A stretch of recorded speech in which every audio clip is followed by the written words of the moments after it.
Okay.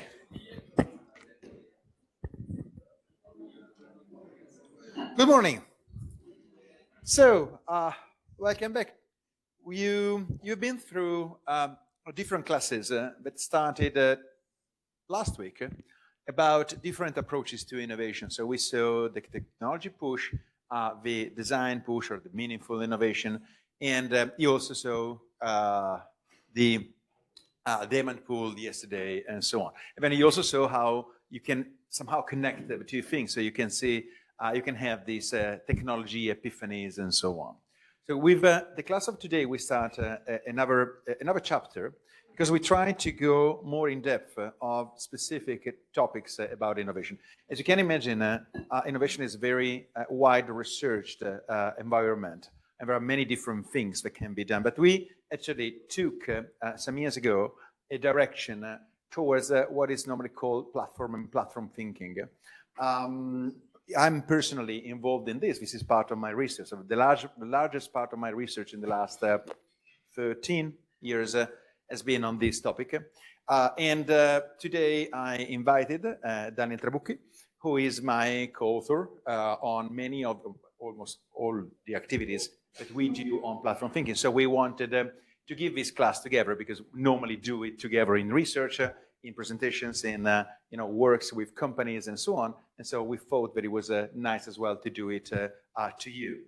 So it's going to be a class with not with a guest, but also with me. So we will exchange a little bit, but I leave you in the hands of Daniel. Thank you. Hi guys, nice to be here with you. Well, what Tommaso said is exactly what is going to happen. So we're going to introduce this topic. Just 2 words to introduce myself, since we're going to spend a bit of time together. I'm professor of organizational behavior, comportamento organizzativo, in the bachelor. Probably I met some of you at the last class last year because we had the classes all together. Besides that, this is my main area of research, and now we are going to dive into that together. We are going to have a quite interactive class, so please try to interact with us as much as possible. And I would actually start with a question. That is, looking at these 6 images, what do you notice? What gets your attention? What is the first thing that you think looking at them?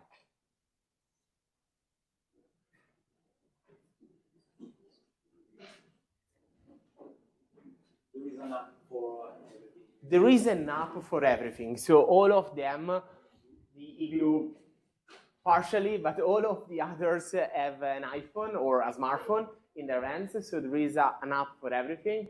Yes? What else?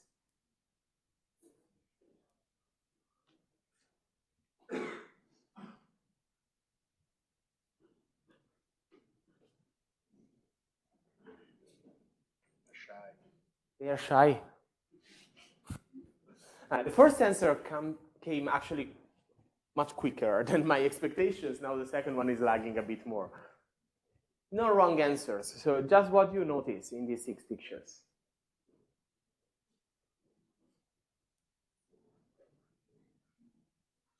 Come on.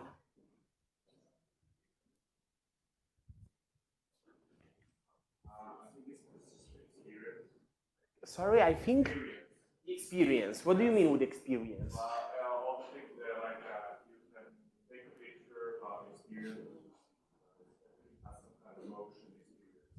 Okay, so they are all living something. There is some kind of emotions in these pictures. Okay, what else?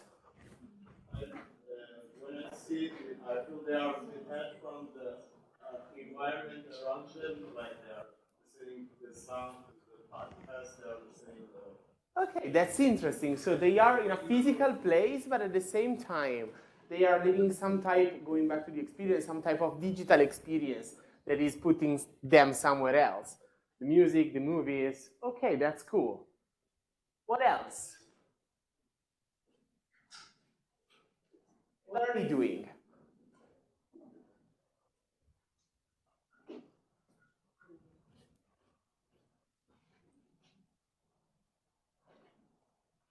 Come on, don't be shy. It's not the right class to be shy. What do you notice looking at them? That's the first thing that pops in your mind. Sometimes people tell me the yellow space down there.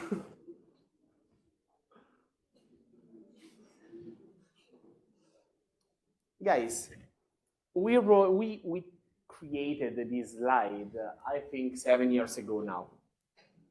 And the goal was actually pretty similar to the reason up for everything. We wanted to show that we are living the platform economy, that there is a platform for everything. We wrote dozens of articles together, Thomas and myself, and I would say that probably 15 or 20 start basically in the same way. Once upon a time, people used to buy CDs, now they go on Spotify. Once upon a time, people used to go to travel agency to book travels. Today, they go on Booking.com, on Airbnb, and things like that. Once upon a time, people used to buy newspaper. Today, they just go on social media and other types of digital places. Platforms are changing the economy we live in. We actually started like this. 13 years ago, we started studying companies like Uber, like Airbnb, trying to understand how it was possible that those companies could actually appear almost from nowhere and receiving an incredible valuation by the market while getting millions of users on board in a very short amount of time.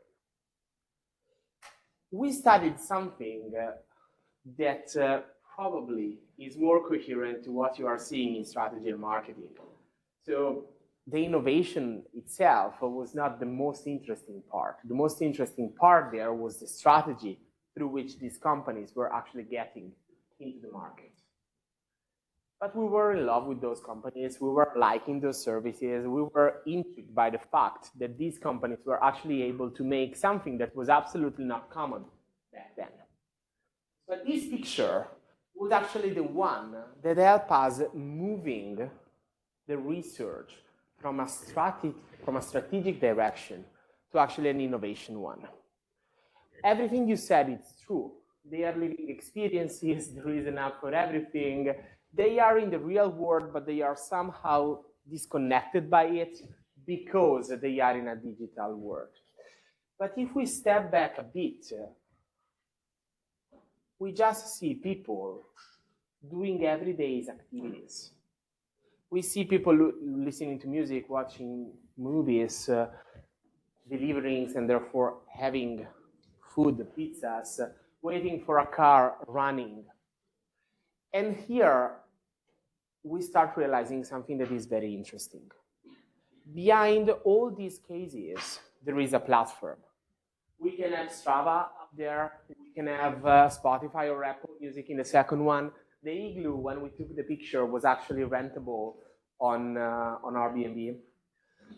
Uber, Deliveroo, Just Eat, Glovo, and probably Netflix, Prime Video, something like that. The curious thing is that if we go back in time, let me say 12, 13 years, we go in a moment in time in which basically all the companies that I mentioned already existed. Glovo probably is slightly younger. All the others were already there. But the extreme vast majority of people all around the world were not living those everyday services through a platform. In a bunch of years, the percentage moved. The extreme vast majority of people all around the world start enjoying those services with a platform. This is a strange shift. We are not talking about a technology. We are not talking about an evolution in the needs of people. We are not even talking about a new meaning that is consistent in all these cases. We are seeing something that so far in the history of innovation never happened before. We saw a number of sectors going on providing very similar value propositions to the end users, but innovating in a very significant way how the value is created and then brought to those users. We are in front of the most pervasive case of business model innovation across industries. You know, today is absolutely obvious to go running and to know how many kilometers you run that day, exactly how many seconds you were better than yesterday, and how many calories you burned. If we go back just 10, 12 years, I've done 3 rounds in Parco Sempione. That was the unit of measure. It was absolutely not common to have that type of digital infrastructure. It's not 100% true in all the cases I mentioned. The music industry, for example, was already fucked up since a decade because of the digital piracy. But still, basically all the sectors today have been significantly impacted by a business model. Today we are living the AI revolution. Probably in a bunch of years we will be able to say the same about a technology that impacted basically all the sectors of the economy. But again, we go back to the old model. It's a technology that is changing how things are being done. In this case, the technology is not the innovation. The smartphones were already around the world since 10 years. The technology is the recombination of a number of technologies that were already out there in the market. The whole innovation is in the business model. And that's the reason why we start studying them, not just as the business model for startup, but as a new way to understand innovation in companies. That's why we call it platform thinking, to think innovation through platforms. And today we are going to do 2 different things. First of all, we are going to set up a common language on what platforms are. I guess you could easily agree with me that the cases that I mentioned there do not have exactly the same business model, but have similar business models. And second one is that we are going also to get to how platforms become a tool to foster innovation wherever you are, in a startup, in an established firm, in a non-for-profit organization, even in physical places, we can get. Just to give you one number, in 2019, in 2021, a research was published by an American colleague of ours, Martin Kenny, that wrote that something like 70% of the American economy, of the sectors in the American economy, were significantly impacted by a platform. 70%. It was published in 2021. Given the time of academic publishing, that research was probably updated to 2019. The COVID period, I'm pretty sure that moved that 75% to 99 point something. Even those industries, those sectors that were lagging a bit behind actually entered in this revolution. But there is an issue here. As consumers, we got it. I guess all of you today use multiple platforms. You logged in TikTok or Instagram. You probably listen to something, a podcast, music coming here. Maybe you watch videos or whatsoever on YouTube. Platforms are literally everywhere in our daily life. And as users, that's done. As professionals, this is still happening. In too many companies, these models are still seen as something that is suitable just for startups. And this transformation into the traditional sectors is lagging behind, especially in countries like ours. But let's try to dig into this. And we would like to start with a little personal story. Tommaso and myself wrote together 2 books. The first one is titled Platform Thinking. Back then it was a brand new label. Today it's a bit more used. And we did something that I was very happy about, honestly. My dream was actually to write a book at a certain point of my life. We were teaching this subject since 2015, 2016, so we had 6-7 years of experience going in front of people, telling the story, knowing what happened, what works, what doesn't work. The book was basically there, okay? We actually put there 30 articles we published in the previous years, presented in a more, I hope, engaging way. But we didn't have the first page. The first page was a difficult one to write, and ChatGPT wasn't there back then. So before telling you what we did there, I would like you to join Poll Everywhere. The first part of the book has been written to define platforms. And we don't really want to go through 2 hours of class in which we are just giving definitions and examples, and we expect you to remember them. But we would like to co-create with you these definitions and actually to engage you in a little game to actually make sure you can follow and go home with the definition. So I would please need you to sign into Poll Everywhere. This is not part of the game. It's just how do you feel? To know how many answers we should expect question after question.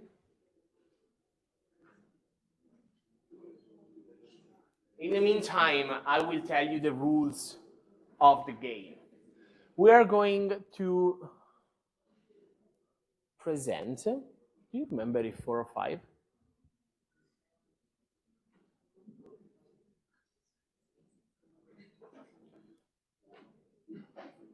C'è scritto. Sì. We're going to ask you 5 different questions. There is someone that is very angry. I hope it's not towards us.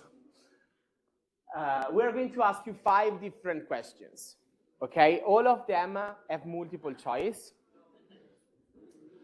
And you are going to get up to 1,000 points per question. Either picking the right one and being fast. So the faster, the more points. After each question, we are going to explain you why that answer is the correct one, and in some cases, why the others are wrong. And we are going to use that to introduce the various typologies of platforms. Okay? So I see the numbers going up. 81, no, now it stopped. Now it go down. Okay, this is just to have you there. Keep your phone there. If the question is not popping up, just update it, and it will appear. So the number is stable. I would actually start. So let's go back here. We had the whole structure of the book ready. We actually had a number of content already written. We were basically there, ready to start, but not the first page. ChatGPT wasn't there. Writing the first page was actually one of the most difficult things we did in that project. We had an idea. We need something to prove to the reader that platforms are everywhere. That platforms entered in the daily life of people in a very pervasive way. So we had one idea. You know, when you write things on Google, up there, below the search bar, you actually see how many results that query generated. It's not a constant number, so Google and its algorithm goes on, they remove results, they add new results, but still, the trends more or less should emerge. So we said, okay, that's the perfect idea. We just write it, and the first chapter is done. We did it, and literally 10 seconds later, we were looking each other in the eyes, and we were like, okay, we have actually no clue if this number is huge or not. So we actually used our engineering background to create a reference system. The numbers are updated in February 2023, which is when the book actually got printed. We start from innovation, 2.18 billion results. We moved to agile, 400 million results. We use disruption, 600 billion results. We went to design thinking, 1.36 billion results. And the question here is what about platform then? And well, the question is actually the first question to you. Less than agile, between agile and design thinking, between design thinking and innovation, or more than innovation? You have other 20 seconds to answer, and then we're going to see where you end up in the leaderboard. 15 seconds. If you just update the page where you were at before, you should actually manage to see the questions. Okay.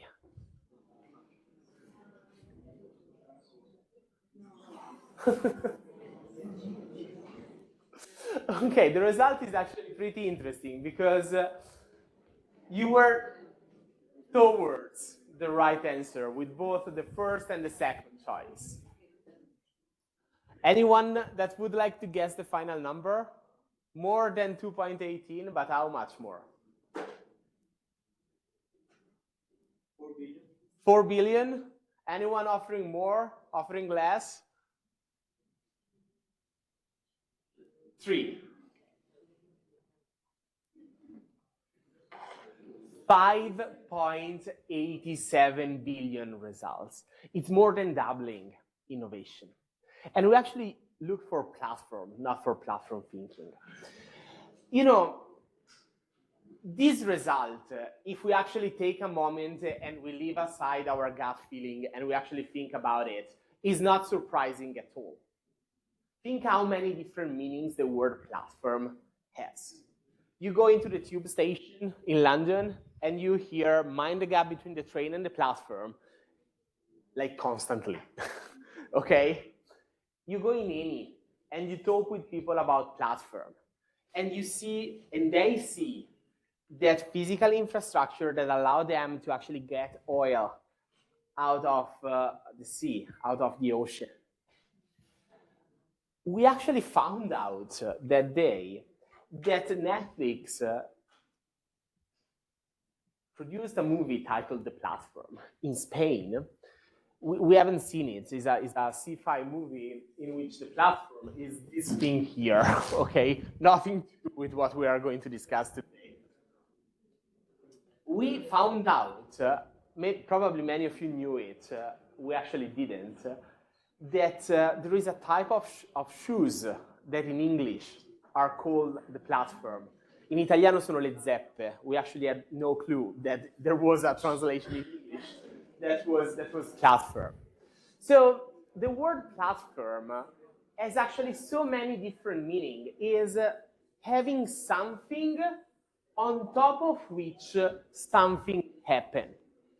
But probably you know that when you ask something to Google, Google actually tell you what other people look for with that word.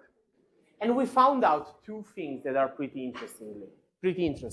The first one is, what do they mean by platform?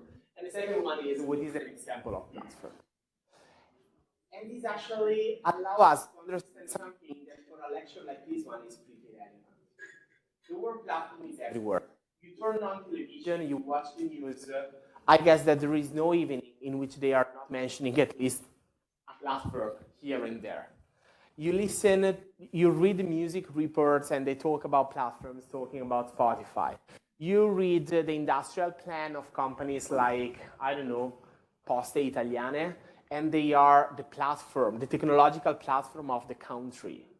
You read any industrial strategy, and platform is there either enabling something or as the end goal of something else. But platform actually has a problem. Do you know why we use words? Have you ever thought about that? Words are one of the most powerful alignment tools that humans have, at least speaking the same language. If I say car, all your minds instantly turn towards the same thing. Some of you is thinking about a Tesla, some of you is thinking about a Fiat Panda, but still, they have commonalities. You are still thinking about the same product, about the same category. Maybe you interpret that in different ways, but the word is working. When I say platform, probably in a class like this one, kind of work, you are all thinking, I guess, about digital things, but it doesn't work all around the world, all around the sectors, with everyone. People in different places with different backgrounds think about different things. If you leave this room and we go in Leonardo and we enter in a computer science engineering course, platform is a software for them. Is the architecture upon which the software will be built. So we have actually a huge issue trying to define what platforms are and how they work. So allow us to have a bit of time to actually go through some definitions, building them with you. And actually, we have only one person topping the leaderboard. Who is expecting, given the results, to have a few more? Where is Sebastian? Okay, now you need to protect your first place, okay?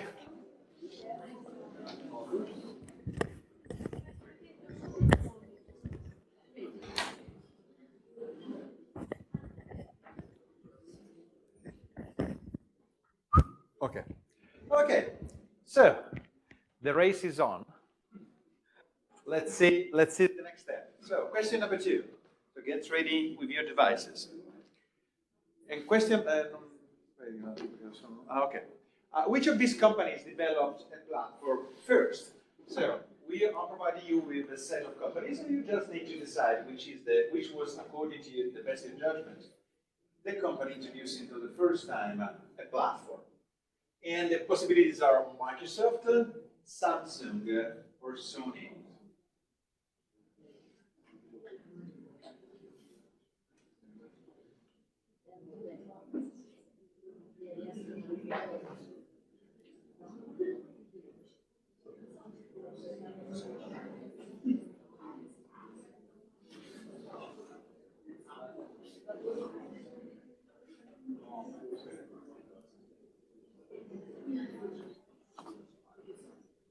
Okay, so,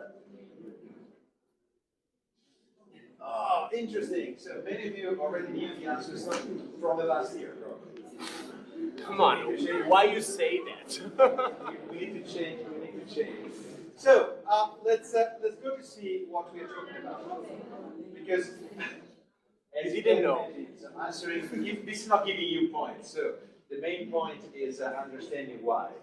So let's review what they did. Microsoft, in 1983, they had a home computer standard co-developed by Microsoft with various manufacturers. And there was this MSX Basic, a programming language that allowed the users to create and run the software application. Basically, this is one of the first attempts of creating an operating system.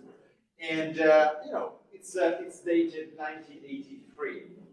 If we go to Samsung, actually they arrived a lot of time later, because what they did, they developed a mobile platform, so basically more similar to iOS or to Android, and they did it with Bada in 2009, so it's arrived way later. But now, let's focus on, and we will see the differences between these and this, and what we really want to talk about in this one. So when we talk about platforms in innovation, there are, as Dan said before, different meanings connected to the idea of platform. Of course, we disregard the oil platforms. It's okay, but still, if we remain into the domain of innovation, platform can mean a lot, can have a lot of different meanings. And it's interesting what Sony did many years ago. How many of you are familiar with this product? How many of you know what it is? It's a Walkman. Okay. How many of you ever touched a real Walkman in your life? Okay. How many of you used one? How many of you still now is using it? Okay. So the Walkman was a product that was launched in 1979. So it's the first of the three of them. And it's interesting because it's a portable cassette player. So yeah, believe me, when I was a kid, this was the dream of my life. So having a portable cassette reader to go around to listen to music and so on. A couple of information about this. So what's the idea? The idea is that Walkman, and Sony with Walkman, and we will see it in a while, they created the first idea of a product platform. So starting from now, we will stop talking about platforms in general. Even if we focus on innovation, using the word platform is a broken word, so it doesn't mean anything. So we need to understand which kind of platforms we are talking about. And in this case, we are talking about product platforms. And the experiment that they did at Sony in '79 was so successful that still now in many industries are based on that idea of having a product platform. So what is the idea? It's pretty simple. Imagine that you are launching to the market different products. Let's say that you are Volkswagen, and so you're launching different cars. So you will have cars for Volkswagen, for Audi, for Seat, and stuff, and so on and so forth. Okay? Now imagine that every single time you want to create a new product, you start from scratch. You start from scratch, which means that you will have a certain amount of money that you need to invest in order to create and develop, create, manufacture, and sell your products. Now, if you are in a situation like this, when you've got a product, let's say product number one, you need to sell so many products to completely cover the cost of the investment.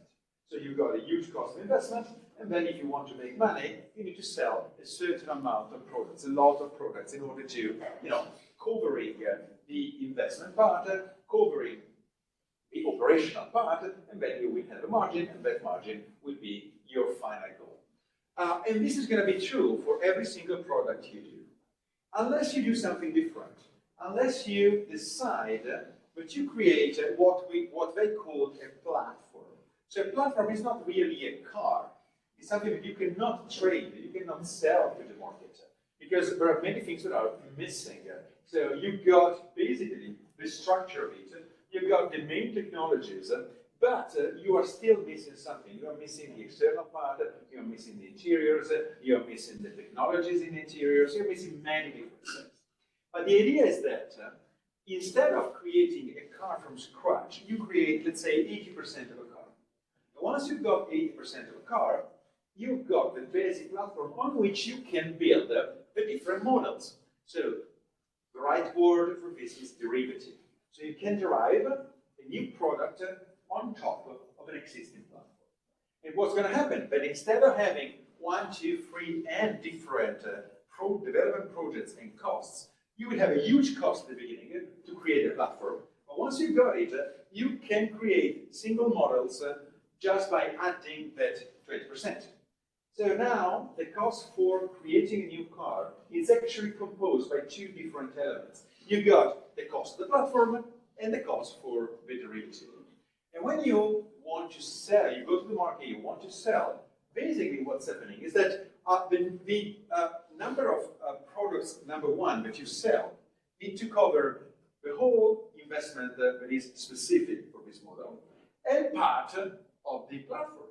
So now imagine that if you can use the platform, and this is what Volkswagen does, if you can use, basically, if you take a Volkswagen Golf, if you take an Audi A3, if you take a Seat, I don't remember what's the name because I don't like cars, if you take a Skoda, so you've got dozens of different models that are sharing actually 80% of the product.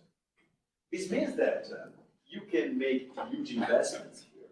Of course, you cannot do huge investments here because otherwise you will never pay back your investment. But if you are successful in creating a platform, this investment is going to be paid back not only by the Volkswagen Golf, but partially by all the different models that you will build on the platform. So this is the great idea they had. If you can create a basic product and then you can derive different elements on it, part of every single product you will sell will pay back the investment in the platform, which means that now you can do huge investments. Now you can invest a lot of money in your basic part of the product. And if you remember the S-shaped curve, that means that you can run faster on the S-shaped curve. And so you can create a basis for many different models for the next 10, 15 years. As you can imagine, this is not very simple. So if you make a mistake here, it's a problem, but if you make a mistake here, it's a disaster, because now you will have the same problem for years and years and years. Probably, when you develop the platform, that platform must be oversized, so must incorporate already, encapsulate already technological solutions that probably you will not use today, because you will build your cars for the next 10 years. So probably you will incorporate some things that are even too much for what you need today. So basically, probably if you consider the first derivative, you could have spent less for the basis, but that basis must be the same for many different years. So you've got a risk and investment and so on and so forth. And all of this started actually with Sony. And the case of Sony is particularly interesting. So what they did, basically they released a huge amount of products in 10 years. So Sony dominated the Walkman industry for 10 years approximately. And they developed a huge number of new products. Now, let's, as we normally do, let's try to reasoning. So this is the kind of a critical analysis that we expect you to do in your projects, in your exams, and in general after this course. We expect you to have this kind of critical thinking. So let's think a little bit. So if you are a market leader, and Sony was a market leader because they dominated the market completely during those 10 years. So imagine that you are the market leader. You got like 60%, 70% of the market, okay? And imagine that you launch a new product to the market. And the new product is very successful. What is the problem for Sony when they do so? So imagine that you are a market leader, you launch a new product, the new product is very successful. While this might not be completely good news for the market leader, for Sony, what's the problem?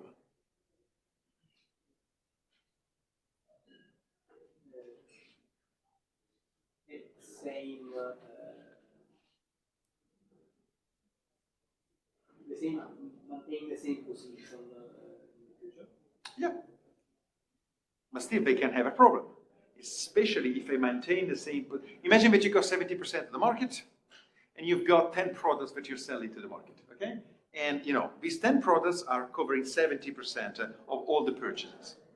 Now imagine that you launch a new product and it's incredibly successful, but you still maintain 70% of the market. What does that mean?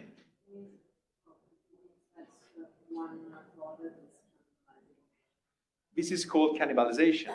So the problem, when you launch a new product to the market, you want to sell it, but you would like to sell it instead of a product of your competitor. If you are market leader, there is a higher probability that the more you sell your new product, the less you're selling another product. But if you actually go on selling the old product, you are increasing the marginality, because you already had the investment cost, and every new product that you sell is adding a marginal profit to your project. If you stop selling products, you stop gaining from the old investment. Okay, you got a new one, yes, but you are cannibalizing the old one. So basically, when you are a new entrant, when you got a very marginal market share, selling new products is always good. But the more you become market leader, the more you might have problem, because actually the problem is that you are destroying your own past investments that could have been living for more time on the market, making you make more money. And instead, you are killing them by yourself with a new product of yourself. And obviously, this problem is the bigger, the more market share you got. At the end of the scale, if you are a monopolist, there's not really a reason to do innovation, because every single new unit you sell is going to be sold instead of another unit of yourself. So why should you innovate, which is one of the main problems that we've got with monopolism. And this is the reason why we've got an antitrust and stuff like that. Now, this is a good idea. This is a good theory. So we can expect that given that they produced more than 5 times the number of new products to be launched on the market, probably they also killed their own products. And so there are these 2 researchers, Sanderson and Rosemary, that covered the iPhone design. There are these 2 researchers that wanted to test the hypothesis. So let's go to see if it's true that by being market leaders and introducing so many things, they cannibalize their own products. And in order to measure that, they actually did the following. They took the price, the original price that each product had when it was launched to the market. Okay? So imagine that you launch now the new iPhone 17 and it is 1.2K. Okay? And then they counted the time that had to elapse before having the same product on the market with half of the price. So how much time do we need to wait between the launch of a new iPhone 17 and the moment in which the new iPhone 17 is going to be sold on the market with half price? Because the more you launch new products, typically the more they take the price of a new product, and the old ones, they start to decrease. And of course, this is a good measure, this is a good proxy of cannibalization. So if this time is shorter, it means that you are launching new products, and the more you launch new products, the more you're killing your existing products. And so the time that they remain on the market with at least 50% of the price is going to be shorter. On the other side, if you're not cannibalizing, you should expect that this time is bigger. So the time between starting price and half of the price. And they found exactly the opposite of what they were expecting. So they found that the competitors, on average, the products of the competitors had to wait 1.2 years in order to be sold at half of the price, while in the case of Sony, it was 2 years. So that's the interesting part of the game. So how did they do? So what's the idea that they had? And the idea that they had was quite brilliant, because they said, okay, you know what we do? Instead of looking at a general market for my products, I will start creating niches. So I will start creating a lot of different versions that are targeting a very small segment of the market. So at that time, it was possible to find the Walkmans for high fidelity with the golden contacts and stuff like that. It was possible to find the Walkmans for submarine, so you could go underwater with a Walkman and so on. So the one for kids, it was bomb-proof, so you could destroy. You could try to destroy it. It was indestructible. So they had many different versions, so many different versions. What's the idea? Now, we don't want to go too much into economy, but the idea is pretty simple. The idea they had was you should know that there is a relationship on average like this between price and demand on the market. It's called market elasticity, right? Did you study it? Do you remember it? Market elasticity. So consider that you've got a product, exactly the same product. The more you increase the price, the less you will sell it, because the demand will be decreased. So we can imagine that there is a relationship like this, right? Now, there is also a price that is the right price, and the price of a monopolist that is the one extracting as much value from the market. So there is a right price, price of a monopolist, that is the one that is extracting the large majority of money out of people. So this is why we don't like having a monopoly. So what we know is that we don't want to have a monopoly because in the moment in which we start a competition, the competition will be on price, then we reduce the price, you will have more products on the market, but the global amount of money spent is going to be less. So instead of having one single company taking all of this, now you've got, let's say, 2 companies that need to share this. But first of all, it's a little bit smaller, and second, it's not just for me. I need to share it with somebody else. This is basic competition in terms of economics. So what's the interesting thing here?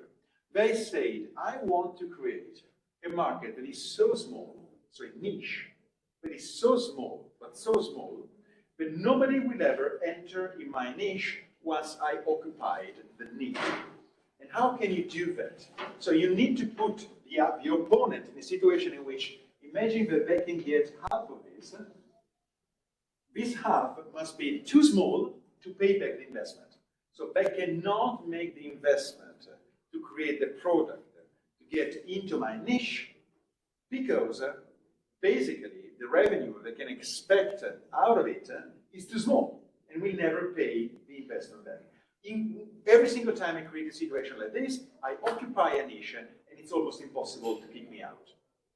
Of course, the niche must be as small as possible, which means that also you need to spend very, very, very low amounts of money to creating products. If yourself, as first, are investing a very small amount of money to create a niche, you can have a very small niche. So you don't need to sell so many. So you can decrease the market into a niche that is enough to pay you back. And that is exactly what Sony did. So they basically conquered and mastered the market with 250 new products in 10 years. But in reality, they only made 5 big products. So they made 5 big products, and out of those 5, they derived 250 different models. So the idea was pretty simple. They had 5 generational projects, 3 of them were architectures. So there was a basic architecture in 81, there was a second one that is a hi-fi platform in 82, and there was another one that was 50% thinner in 83. So 3 years, 3 big projects, 3 basic platforms. Out of it, they said, okay, but there are a couple of components that I need to put on my platform that are particularly relevant for the final market. And they are the motor and the battery. So they also developed the 2 other big projects. The one for the super flat motor and the one for nickel-cadmium battery. And at that point, once you've got these 5 projects in place, creating a new product is incredibly simple. You choose a platform, you decide if you want to put the standard motor or the super flat, you decide if you want to put the nickel-cadmium battery or the typical sticks. Once you've done it, you dress the product. How do you dress the product? There are some other things like, auto reverse and all this surround and so on. Then you give a shape, then you give a color, and then you got the new product. Now, next one. You take a platform, you decide which kind of motor to put in, which kind of battery, you give it a shape, you give it a color, you launch the market. So the cost for creating new products was really minimal because the large majority of the cost was already in the platforms. So they created, in this case, 90% of the product. And once they had it, it was like a Lego game. So you take the basis, you put a couple of things, you put the cover, and that's it, and you go on. And it's interesting because, now we don't have time for this today, but it's interesting because they managed these projects in very different ways. So the 5 main projects were technology innovation projects. A lot of money, a lot of pressure. Every single time they created a new platform, they also created the production plant. Because saving even some cents on each platform, considering the number that they were looking for at the end, was a huge investment. On the other side, once you've got the platform, so you only need to create the derivative for these 250 projects, that was marketing. So marketing was saying, maybe kids would love having a Walkman, as their parents do. So why don't we create something for kids? Okay, create something for kids. Or maybe people want to go running and okay, why don't we create it? We do it. So there was a very strong leadership in terms of technology for 5 projects, and then it was easier for the others. So this is what they do, we did, and this is exactly what every single automotive company is doing today. They create a platform and they derive products on it. Now, a couple of things about this.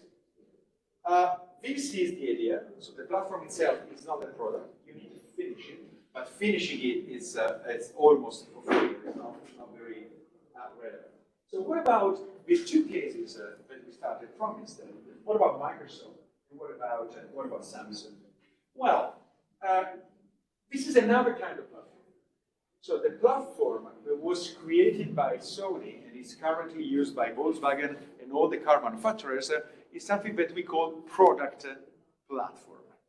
The kind of platform instead that was introduced by Microsoft and then by Samsung and then by Apple and so on is a different kind of. It's a sort of, evolution of the product platform. Now, consider what's happening today. This is an iPhone, and you could be Android, it's the same. And we have got, products, applications that are developed on top of the operating system. So you got iOS, and then you got other companies creating apps for iOS. So what's the idea here? Imagine the starting situation. How many of you know Waze? Do you know Waze, the app? All of you? It's a turn-by-turn navigation system, okay? With some characteristics because it's helping you to outsmart traffic and blah, blah, blah. But basically, it's a turn-by-turn navigation system. Now, probably you never used it. Maybe you saw it in your parents' cars when you were kids. But some years ago, before having the smartphones, we didn't have actually this kind of navigation systems. We had to buy them on the aftermarket. So there were two big players. They were called TomTom and Garmin. So you had to buy the device. You had to buy the device and to plug it into the car, and you had the GPS antenna, the screen, and blah, blah, blah. Now, imagine a situation like this. If you are TomTom and you want to create a new TomTom, what you need to do is start it from scratch.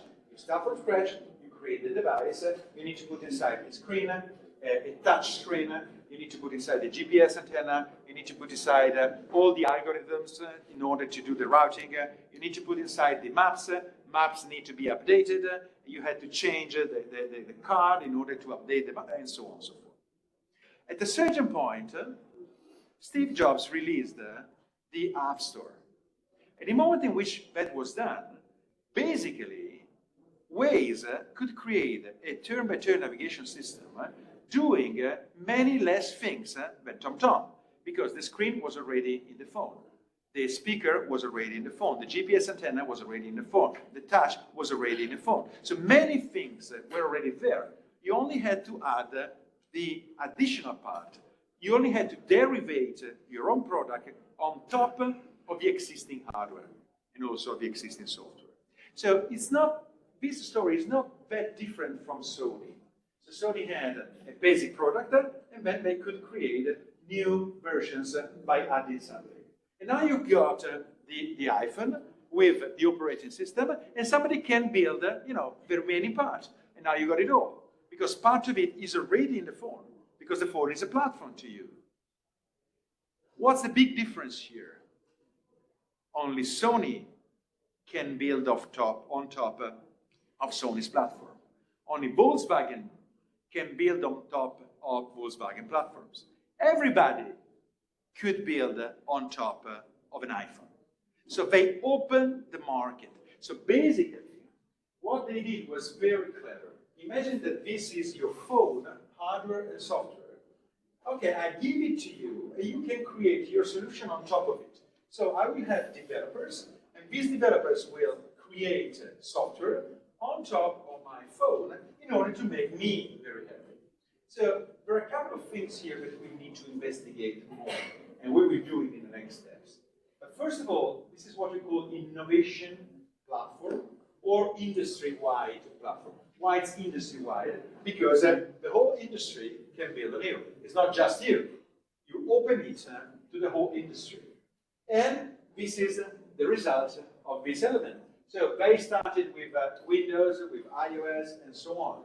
The idea is, even if you are incredibly, so again, critical analysis, critical thinking. Why should I'm Apple, and I'm giving my phones to millions of people.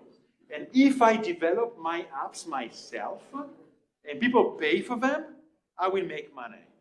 If I let somebody else building on top of me, they will have to make money as well. Why am I leaving part of my possible revenues to somebody else? Me. So it's interesting. So I got why Volkswagen is not doing it. Why Volkswagen is not saying to General Motors, oh, come on, build on my platform. Well, no, it's my platform. I did the investment. I want to make money out of it. Why should I let you build on top of my platform and make him part of the money? Well, actually, the system is quite sophisticated. The first thing that we need to consider is that even if you are the biggest, strongest, more innovative company in the world, smart people outside your company will be more than smart people in your company. There's no way. So there are much more people smart outside your company than inside. So this means that the innovation power of the world is always bigger than the innovation power of a single company. So what's the idea? The idea is, why should I try to create all the apps? Why do not I let somebody else doing it? Because let's say that I'm Microsoft, and let's say that I created a brilliant operating system that is called Windows. And let's say that I also created some of the most powerful and important applications, Excel, Word, PowerPoint. Is there any possibility that I will create every single application for every single usage, for every single need, in every single industry? No way. I will never be that big. So why don't I let somebody else to build on top of my platform, doing things that I would never do anyway? But the more I do it, the more I will look for a killer application. If somebody is able to create Photoshop, a lot of people will love Photoshop. Oh, by the way, if you want to use it, you need to buy my platform. Oh, by the way, if you want to use Waze, you need to buy an iPhone or an Android. So I'm letting you creating value, because the more you create value, the more I will sell. And I will never do all of these things anyway, because I cannot do everything. So I open it to my industry, to my ecosystem. And this is exactly what they did. So this is how we draw innovation platforms. We normally call complementers those who are building on top of my platform, and we call demand side or end users those that are on the other side. Let's keep it. So, what's the situation? Now we got Pedram. There is, we've got a tie. Also, who is guest 877? Okay. So do you, this is the name that you use in the or? What kind of name is it? Why didn't you put, what's your real name? Riccardo. I think he's faking it. Now, Pedram, who's Pedram? Okay, so now we got the two of you. Then we got Samantha, that is following. Samantha is here. Okay. And then we got Sebastian, Matteo, V, and so on. This is you, Sebastian. No, that's a question. Okay. You disagree? No. No. About the last topic, how we can explain Android Auto and CarPlay? Oh, that fast. Okay, so this is we just wrote an article about this. Okay. And I will be pleased to give it to you. This is a very advanced step in which you got platforms that are embedded, nested is the word, into other platforms. So what can happen is that this complementer can be a platform itself. Okay, but we need to get there step by step. But if you're interested during the break, I can give you the to everybody who might want to.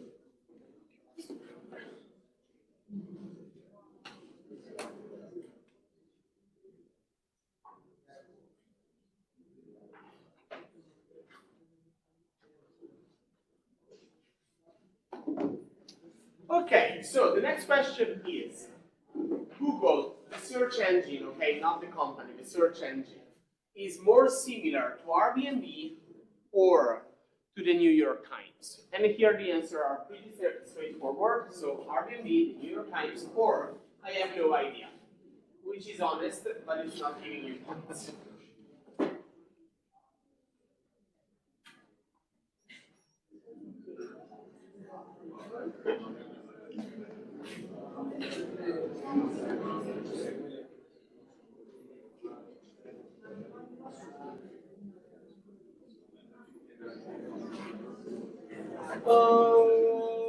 Okay. So.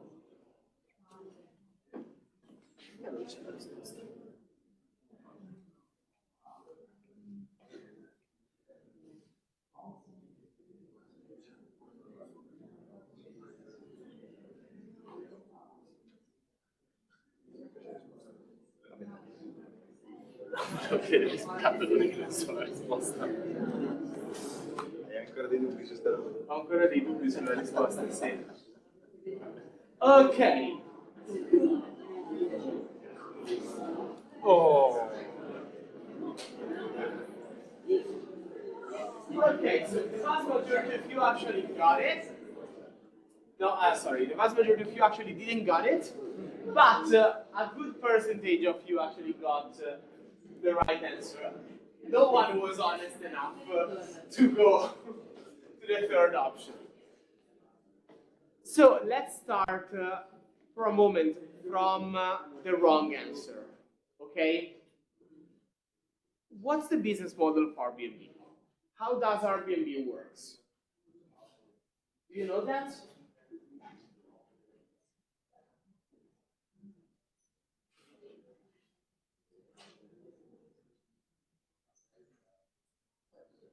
Thank you. You asked about the business model of Airbnb. Yeah. Can they take a percentage of the booking fees? They take a percentage of. Okay.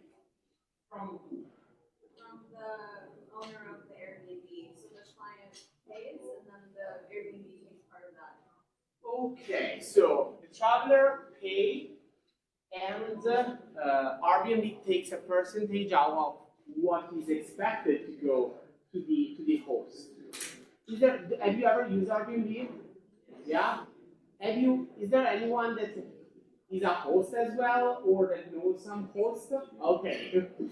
Conflict of interest in the question then. You know, Airbnb is kind of similar to what Tommaso introduced you with the innovation platforms, but with some severe differences. In the innovation platform, you have the end user and the complementer. Also here, we do have two different players that are on the one hand the traveler and on the other hand the host. Okay, I think this is pretty straightforward. You can easily consider both of them customers for Airbnb. Okay, this is tricky, guys. For you, not for you, for all the others, you are the customer of Airbnb, okay? And the host, where you actually get the house from, to you is a supplier, 100%. But if you leave your shoes and you put yourself in the Airbnb shoes, well, it doesn't work like that. Even the host is a customer. How do you see that? You see that mainly from two perspectives. One is that the host is actually paying to use the platform. It's a good sign that you are a customer. Not obvious, but a good sign. And second, the fact that Airbnb is offering you services of different kinds. They give you the platform upon which you can show off your beautiful apartment. They give you tips on how to take pictures, on how to write down the informations. They actually give you information on how to set price. That's probably one of the most interesting things if you've never done that. You know, I can probably know how much I'm expected to pay or I'm willing to pay if I rent a room in London, but actually I have no idea of price level in Milano, or the effectiveness of that price level, given my willingness to maximize the booking in my Airbnb. You know, I'm a university professor, I have no clue on how the prices are actually going week after week in a specific city. Airbnb use all the data that they gather over the last almost 20 years and they use them to give information to the host on what is the most likely price that will maximize the booking in that space. So both of them are customers. But there is one huge difference in comparison to the previous case. The complementer were a customer of an innovation platform because they were taking a base, a technological base, and they were literally fostering innovation on top of that. They were using the assets of someone else to develop something new. This is not the case of Airbnb. You don't use Airbnb to build your room, your apartment. You use Airbnb to transact services on top of your asset. That's the main difference with the previous case. It's not a platform upon which you build something, but it is a platform upon which you offer, you transact something to someone else, if we stay on this side. Indeed, there are two labels that changes here. The first one is the type of platforms. It's not innovation, but it's transactional platform. All the marketplaces follow here, okay? All the marketplaces. You have Uber, that is basically based on the same mechanism. Other examples?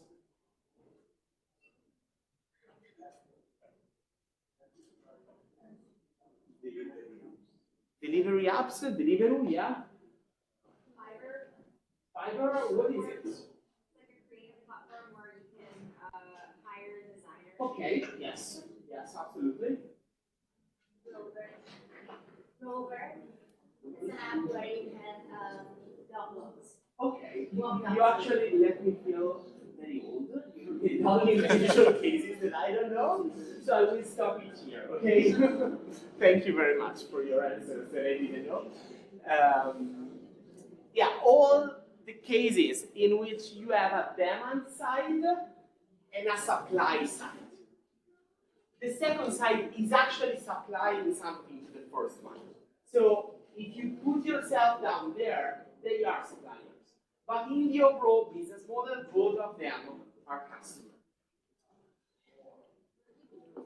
And then there is a tell me, sorry. Uber, yeah. Uber works exactly the same way. Yeah. There is a second implication that is pretty interesting. Let's pretend that it's 2009. And someone actually introduced you to Airbnb as a host. What would be the first question that you would ask after knowing that it costs 20% of the price that you put out there? What's the first question that you would ask them to decide if you want to put your room or your apartment there or not? The user base. The user base of the platform. How many? The user base. How many people are on the other side? That's probably the same question that you would ask if you were a traveler. How many rooms, apartments I can actually look for when I'm going to Paris? Are there just 2 options, or are there 200 or 2,000?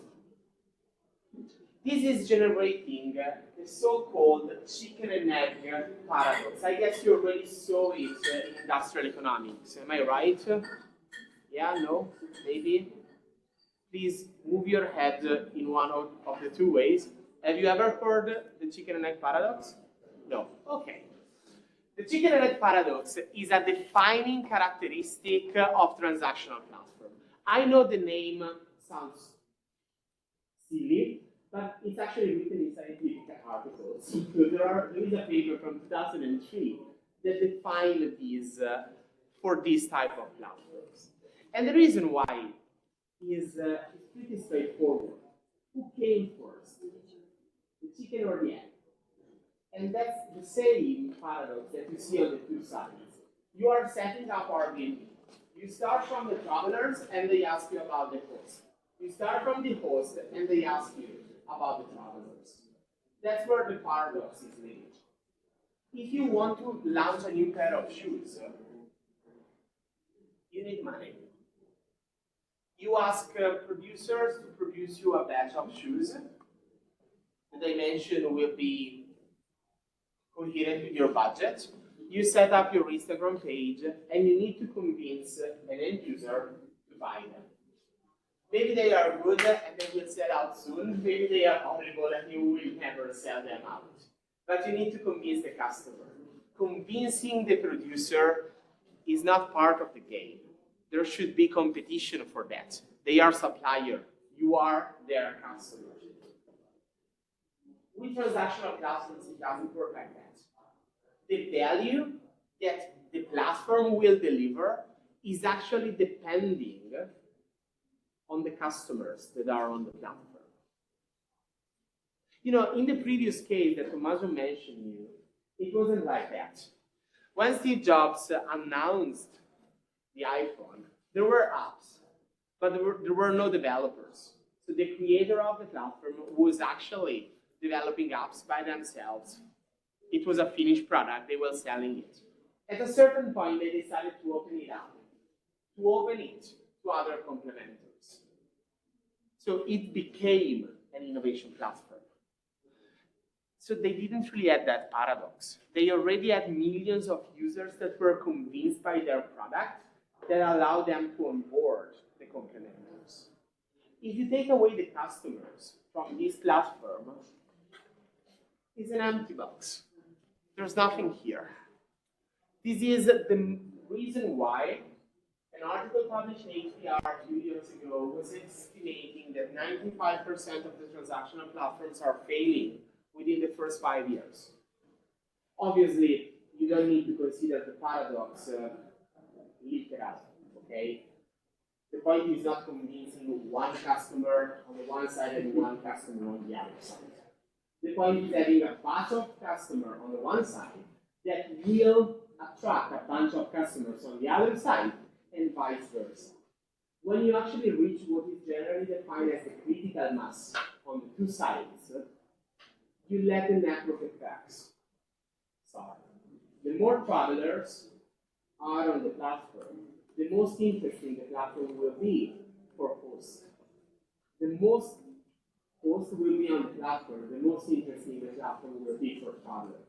This generates a positive network effect that is defined as a cross-side network effect.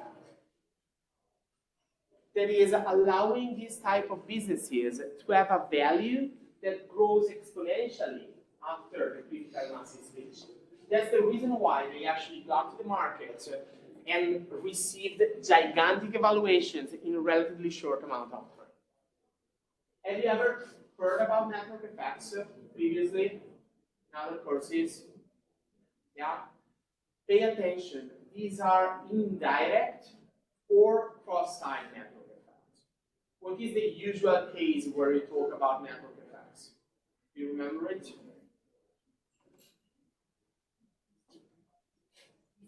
Instagram, social networks in general. The telephone is actually the usual first case. The first user of the telephone or the first user of Facebook was actually in front of something useless. You can't call anyone, you can't like anyone's post, it's useless. But the network effect there is direct. As soon as someone else joins the network, either the phone or Facebook, you have a possible connection. When someone else joins again, the number of connections increases of a number that is equal to the number of people that were previously in the network. That value grows exponentially, but it's direct. Anytime someone joins the network, the more valuable it will be. This mechanism defines the concept of network externality. When the network is so big that being outside of that, you're actually losing value. The example that I lived on my skin was WhatsApp. As a teenager, when WhatsApp was released, I was one of the happiest kids on the planet. we were actually stopped paying SMS. I don't know, do you live the moment in which SMS were paid? Yeah. It was like 50 cents per SMS. It's a lot. It was becoming free. But as soon as I downloaded the app, I realized that I had one friend in my classroom at the high school that actually had it. So the value was relatively small. 7, 8 years later, my aunt, that is generally considered by the scientific literature like anti-innovation, called me and said, can we please go to the shopping mall? I need to buy a new phone. Like, everything okay? Like, you have a phone since 15 years and you never answered. Like, you usually don't know where it is. And she said, yes, because I want a new phone with that green thing that you use, and it was WhatsApp. Because when you go around the world, you send pictures to anyone but not me. That's the network externalities. I'm feeling left out from the network. It was a typical effect that on Facebook happened a lot at the beginning. Like everyone was talking about what was happening there, but if you went there, you were missing them. That's the direct effect. Transactional platforms have something similar, but much more complex. Is indirect or cross-site. More people here generate more value for those here. More people here generates more value for the ones down here. So the growth can be incredible, but it's more complicated because you need to manage these chicken and egg paradox. There you have the three characteristics. This is important. We usually draw platforms like this. The central square is the platform provider, is the company, the orchestrator, the one that is setting up the system, is the one that is internalizing those externalities, that is actually working to get the sites on board, to engage them, to give them services. The two dots are the set of customers, namely demand side and supply side. Pay attention to this. We put demand side on the left to break the linearity of the portal value chain. Because if you put host on the other side, it still seems that the value is flowing linearly from left to right. That's not the case. The value is flowing in all directions there. Hosts are customers of Airbnb, so Airbnb is giving value to them. But Airbnb is giving value to travelers as well. But the hosts are actually giving value to the travelers.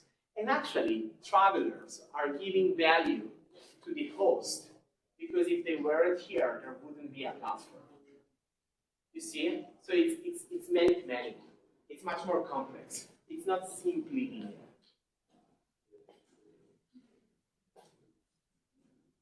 At least two sides generating the chicken and egg paradox, and bidirectional cross-site network effects. So it works in both ways. More travelers, more value for the host, more hosts, more value for the travelers. These are the defining characteristics of a transactional platform. Pay attention to the fact that the first answer that we got was actually on the payment. But the way in which revenues are generated on a transactional platform is not a defining characteristic. Let me go back here for a moment. What your colleague said is 100% correct. You see that a host is asking 100, and that I'm making up numbers, okay, just to give you the logic. And the host is getting 80. But this is just a piece of the story, because the end user is not going to, the traveler is not going to pay 100. He's going to pay 115 because there is a service fee. That 15 is actually staying in the pockets of Airbnb. And in the pockets of Airbnb, 20 from the host is coming. So both customers are actually paying the platform. Is it clear? That's not always the case. If you go on booking.com, very similar service. The mechanism is very different for the platform and also for the sites involved. You as a traveler, you will see 100 and you're going to pay 100. The hotel is getting 80. So only the second side is paying the platform. The travelers on Booking.com are not paying the platform. If you go on Deliveroo, it's even funnier because you see 10, you actually pay either a subscription or you pay like 11 and 50, and the restaurant is paying a fixed fee per order plus a percentage on the total amount you spend there. So the way in which you make revenues is actually not defined in the model. The model is defined by the two sides and the network effects. Then the revenues can flow in many different ways. Tell me. I don't understand what is the difference between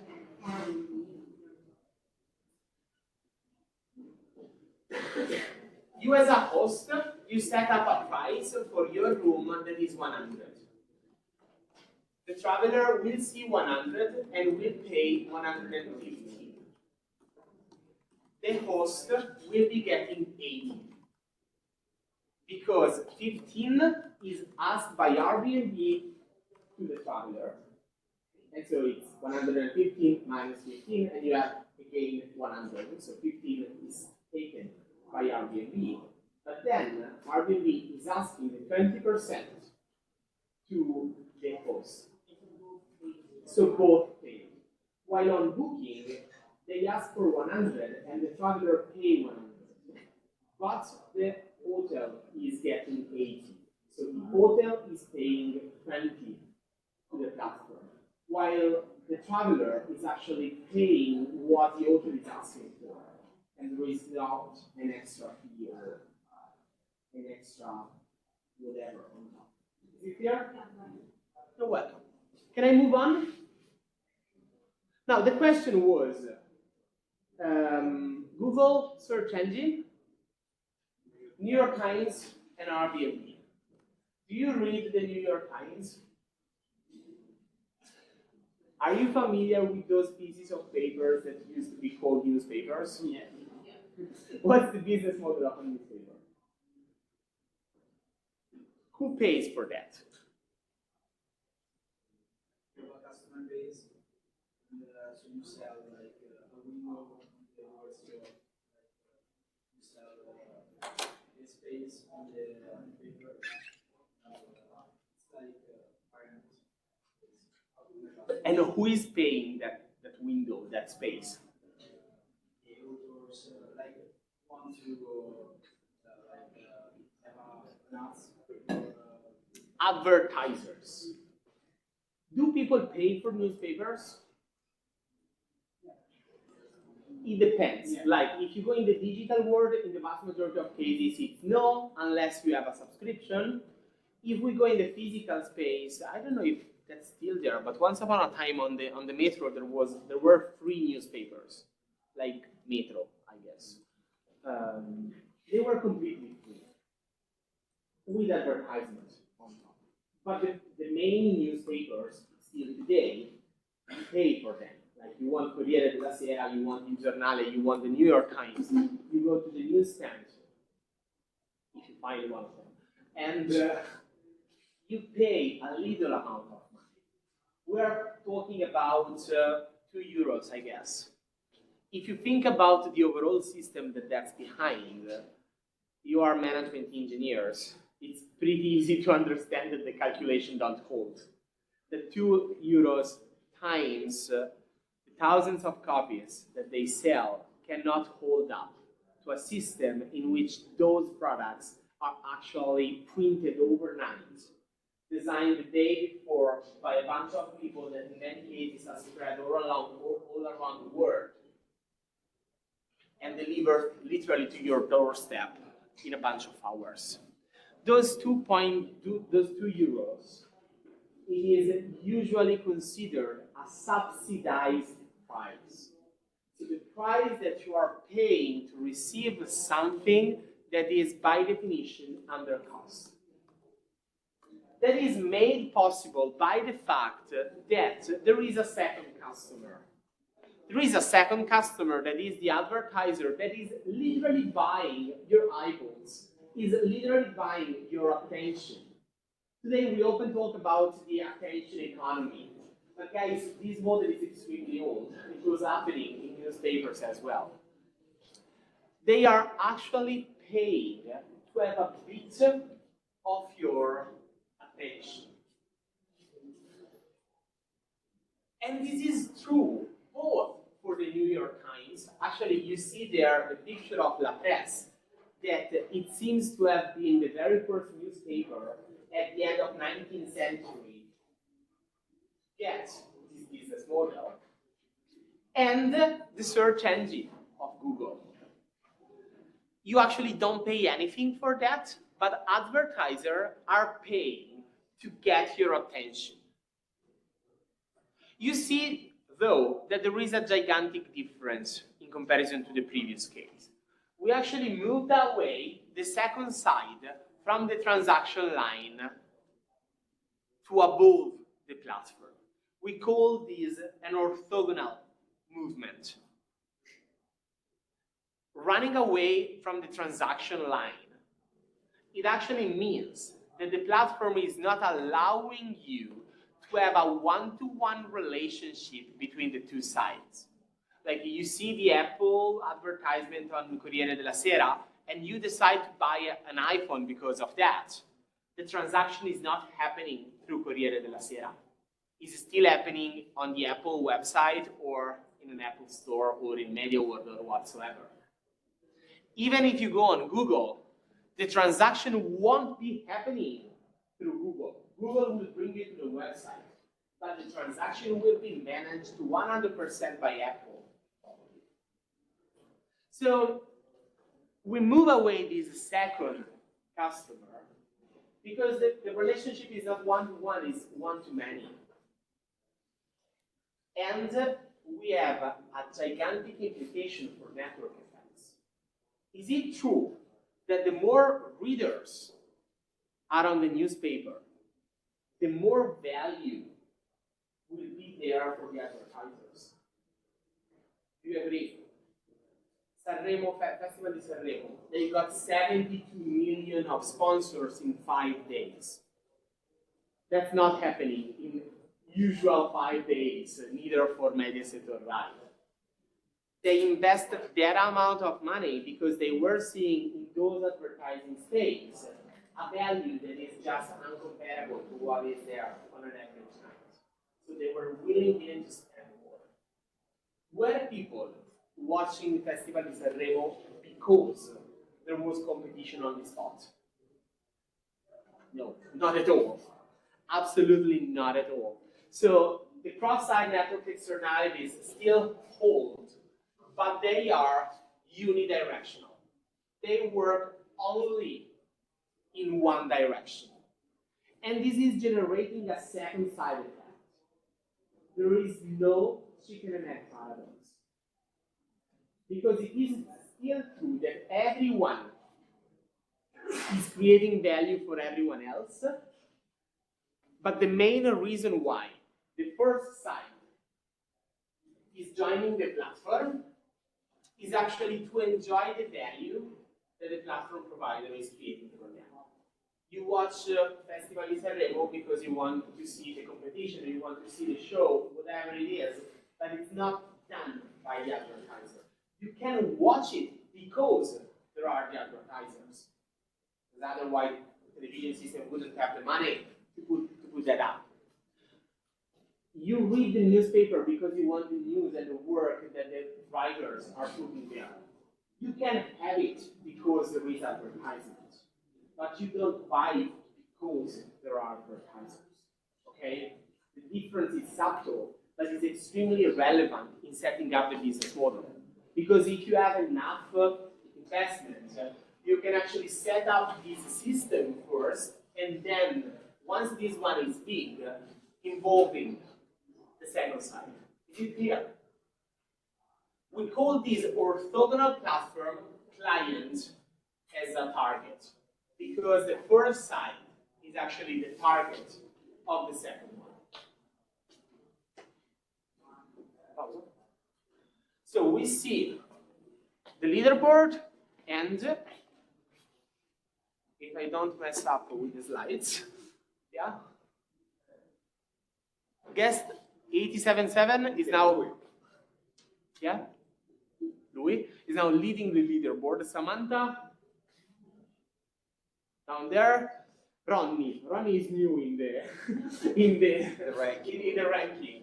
Okay, 15 minutes break, and then we go on.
Okay, from home, can you hear us?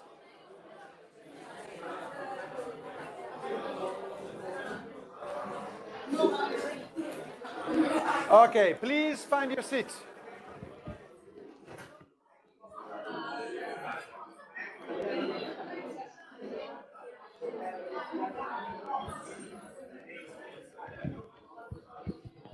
Hello, hello. Find your seat, please.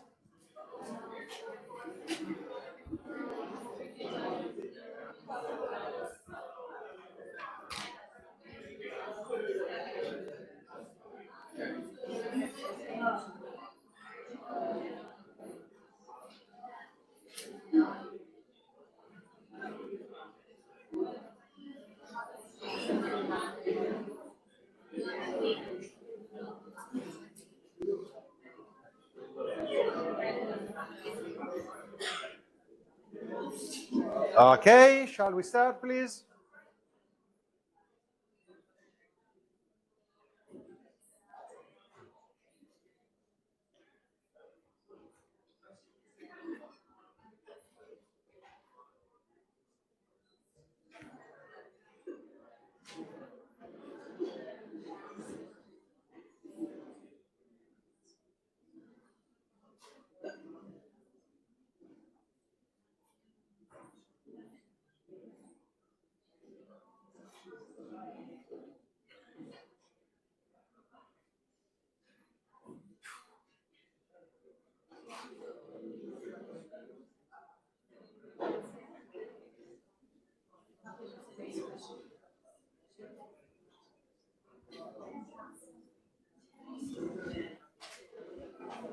Guys, please, can you find your seat?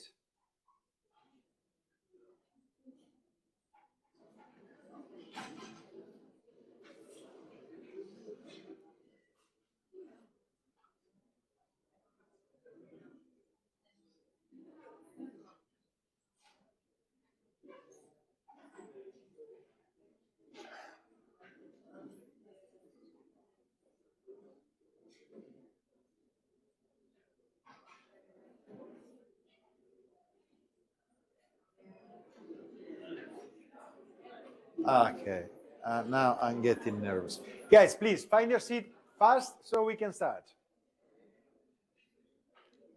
Okay, sit down.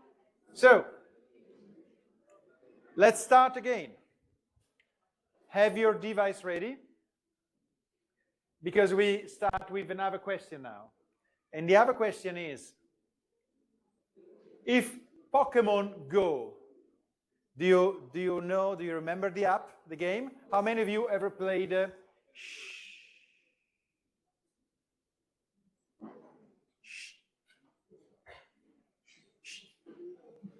How many of you played with Pokemon Go? Okay, many of you. Now, the question is Pokemon Go a platform? And the possible answers are no, it's just a digital game. Yes, it is a multi-sided platform. Good question, I've got no idea.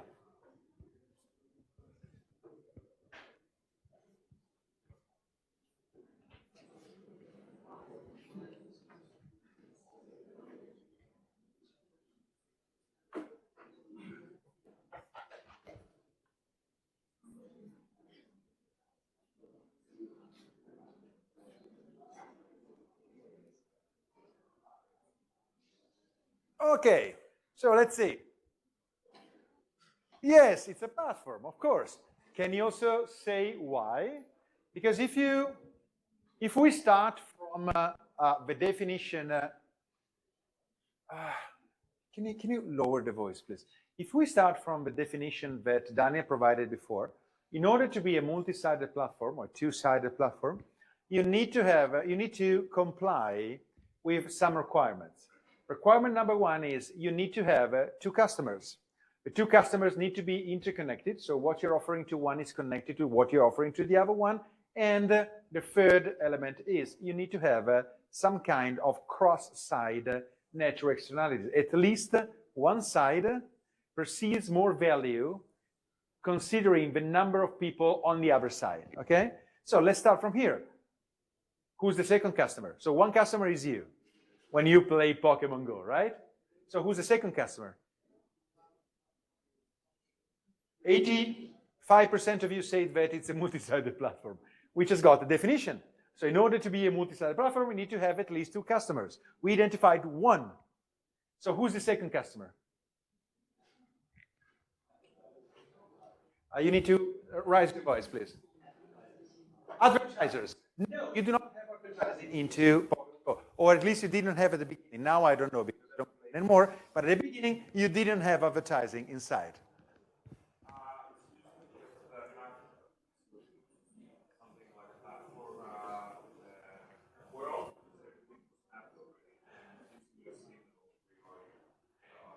Okay, so you are getting near. Let's see.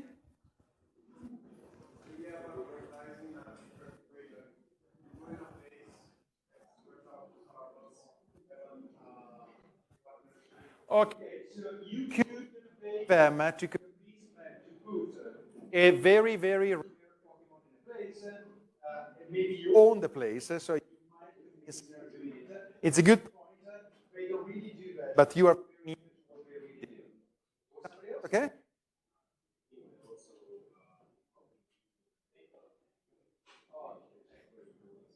So it all started in 2012. There was another game, and that was called Ingress. So Ingress was a game for nerds, and only a few people like, did any single one of you, did you use it, Ingress? Oh, yes, really? Oh, I'm not the only nerd here. Oh, you can become a professor one day, wow. So the idea was pretty simple. It was similar. So you are in the future, and the world was divided, aliens were coming to the planet Earth. And, the world, the humans, we were divided into 2 factions. Somebody was pro-alien, somebody was against the alien. And in order to make them land on the Earth, they need to have some a sort of beacon that was guiding them to the Earth. So the beacon was, let's say, in Piazza del Duomo, and there were many lights of the beacon. And once you were physically there, you could switch one light on or off. So those who were pro-aliens, they wanted to switch them on, and the others, they wanted to switch them off. It was the 2 of us and other 10 people playing it. But it was the company was exactly the same company that is actually delivering Pokemon Go. It's called Niantic, and Niantic is it's a Google-based company. It's a Google-owned and founded company. What do? They collect data. So they collect data about what? They make you work for them. They make you work because you go around, and when you want to catch the Pokemon, you actually use the augmented reality. So you switch your camera on, and they are taking 3D images of the place in which you are. Now, you will see this much more better tomorrow with Silvia Gadola, who will come to make a difference between different strategies for using data. So I don't go too much into it, not to spoil what you will see tomorrow. But the idea is actually pretty simple.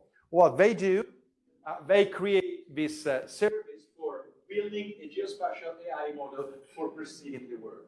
So companies which want to create an augmented reality or a virtual reality space that is incredibly real, they can actually buy these words by Niantic, because basically because you worked for them. Basically because they needed. So what was the idea? Of course, they had a lot of pictures already and 3D images of Piazza del Duomo. But maybe they didn't have a place at the end of a corner here. So what did they do? They did exactly what he was proposing. They decided to put very rare Pokemons in places that were not covered yet, in order to convince people to go there and to take images of the place that they could actually collect. So this is what they did. So they do have 2 customers. On the one side, there is you. And it's interesting because, as Daniel said before, you do not pay for it. You do not pay, you just play your game. Basically, you do pay by working for them, because actually you take the pictures that they need. So the idea is, I spend a lot of money to create a game that you like, and I also make an agreement with the order of the rights of Pokemon, which means I need to pay money for that, and I do all of this for you so you can play for free. Well, actually, you're not playing for free, you're working for me. While you are playing, you're actually working for me. So you are helping me collecting the data that I'm looking for. So if we look at it in a platform way, this is similar to Google. So the kind of architecture is similar to Google. You got players here, and they do play. And we've got somebody for free, is exactly as in Google. On the other side, you've got geospatial AI model users. And they pay not for, nobody really cares about where I am and the kind of pictures I make. What they care about is putting all of this data together and having these geospatial AI models. So these models have got potential customers, and these customers are paying for that. So these customers are paying for the whole system, pretty much as advertisers used to do with Google. Still, there is a difference. There is a huge difference between what's happening in Pokemon Go and what's happening in Google. We still have an orthogonal kind of platform, so the players do not really get in contact with the users of the GenAI spatial models. We do have two customers. We do have externalities, yes, because as a player, I don't care how many people will buy this, but as a user of the AI model, of a spatial model, of course I care about how many people you got on the other side, because I know that you can build up my space quickly if I need to have it. So I do have two customers. I do have that the services are interconnected. I do have that there is one side, the one directional networks. The big difference, though, is that in this case, I do not see these people as target for my advertising, but I see them as sources for data. So the mechanism is pretty much the same, but instead of looking at them as a target, I look at them as a source. So they are creating the data that I want to put together in order to give an answer to somebody else. So what we normally say is that this is an orthogonal platform with a different strategy. It's not client as a target, it's a client as a source strategy. And this is bringing us to Samantha. Samantha is running away. No, she's followed by, I don't remember your real name. Guest is V. Now we got V. Who's V? V for vengeance, not for what? Valeria, okay, V, okay. Ronnie, we are losing Ronnie. No, speed up. Okay, and then we got all these people trying to imitating, our guest, 877, providing different versions of it.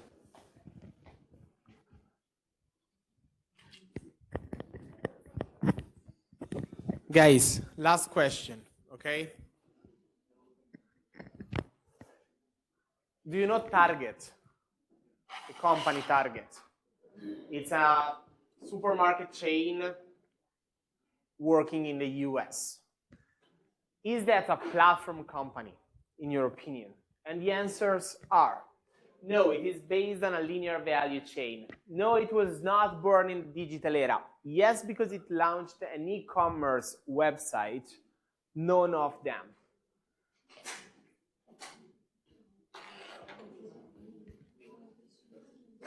È ancora aperto, ti rendi conto? È ancora aperto. Quello che stai dicendo. Ah, adesso. Ah, scusa. Siamo a pezzo sopra.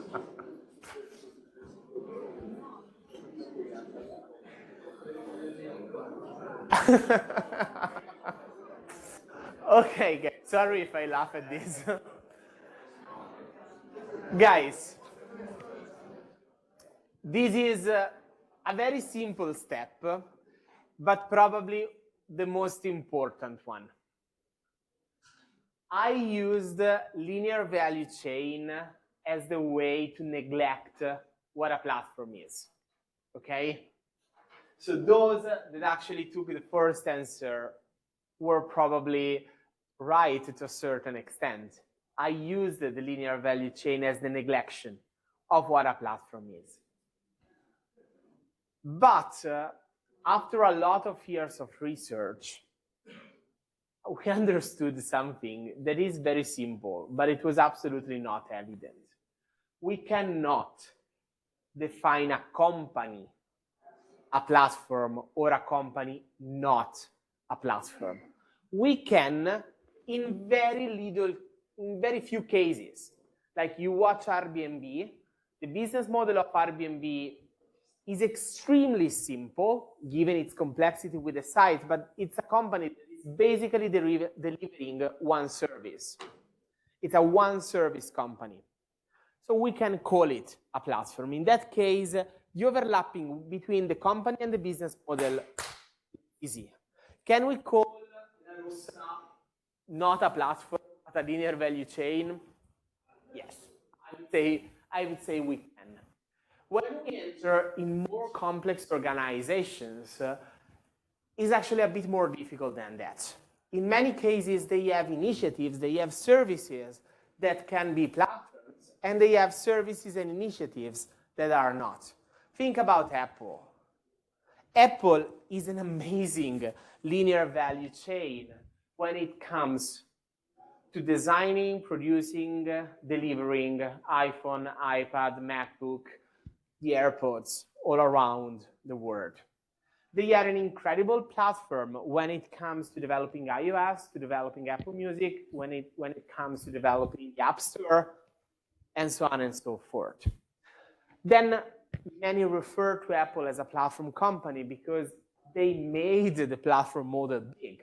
But in reality, their business model is a bit more complicated than that. Then we go to, it was not born in the digital era. That's a fact, okay? We can say that's correct. They were not born in the digital era. But the digital nature of platforms, again, is what made them famous. But it's not what defined them. We made the example of the newspaper. That's not a digital platform, but we describe that as a platform. You see the point? The digital technologies boost the diffusion of platform model, but they were not creating the platform models. Think about, we haven't mentioned probably the biggest case of transactional platform, the Amazon Marketplace. The marketplace is actually the model that brought into the digital world the market. If you go around, I guess, almost any city in Italy, you will find the day of the market. The municipality is renting out a piece of public space to merchants that decide to pay a fee that is usually higher than other situations, because being there with other merchants will increase the number of people that will go there.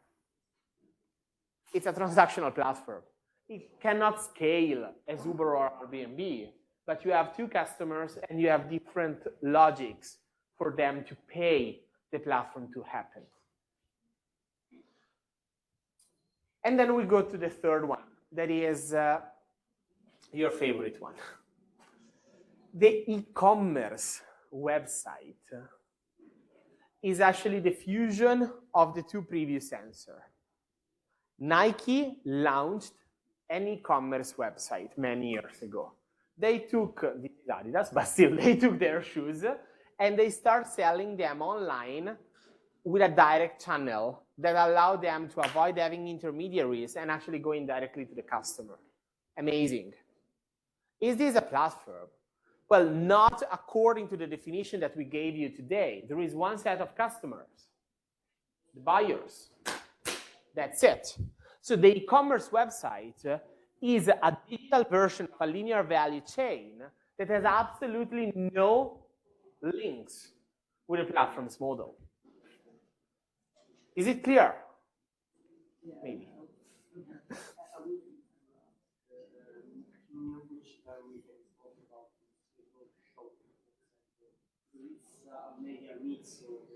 Shopify is a very complicated case. Just you are the one of complicated questions. At this point, you have a label on. Just wait a minute. Is it clear the difference between an e-commerce and a marketplace? the definition of platform comes with two customers that generate network effects. In an e-commerce, you have the same or a very similar value propositions towards the end customer, but the value is created in a linear way. So you don't have two sets of customers, and you don't have network effects. Now, your question is about Shopify. Shopify is a complicated service because basically is a technological provider that is then integrated into digital services that can be platforms or not.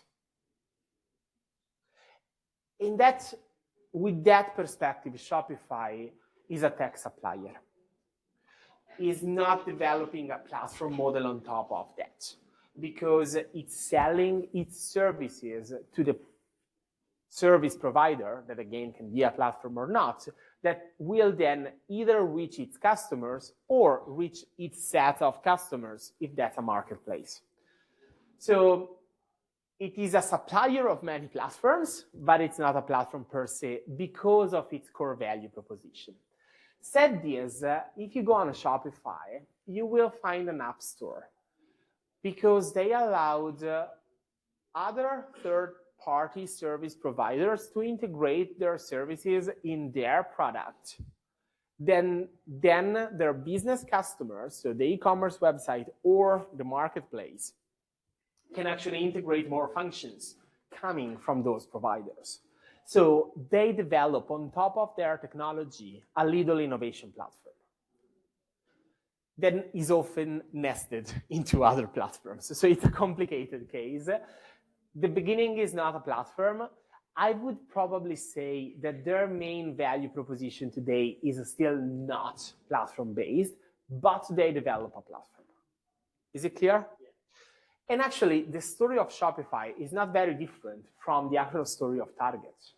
Target is born as a linear value chain company that then developed two key platform initiatives.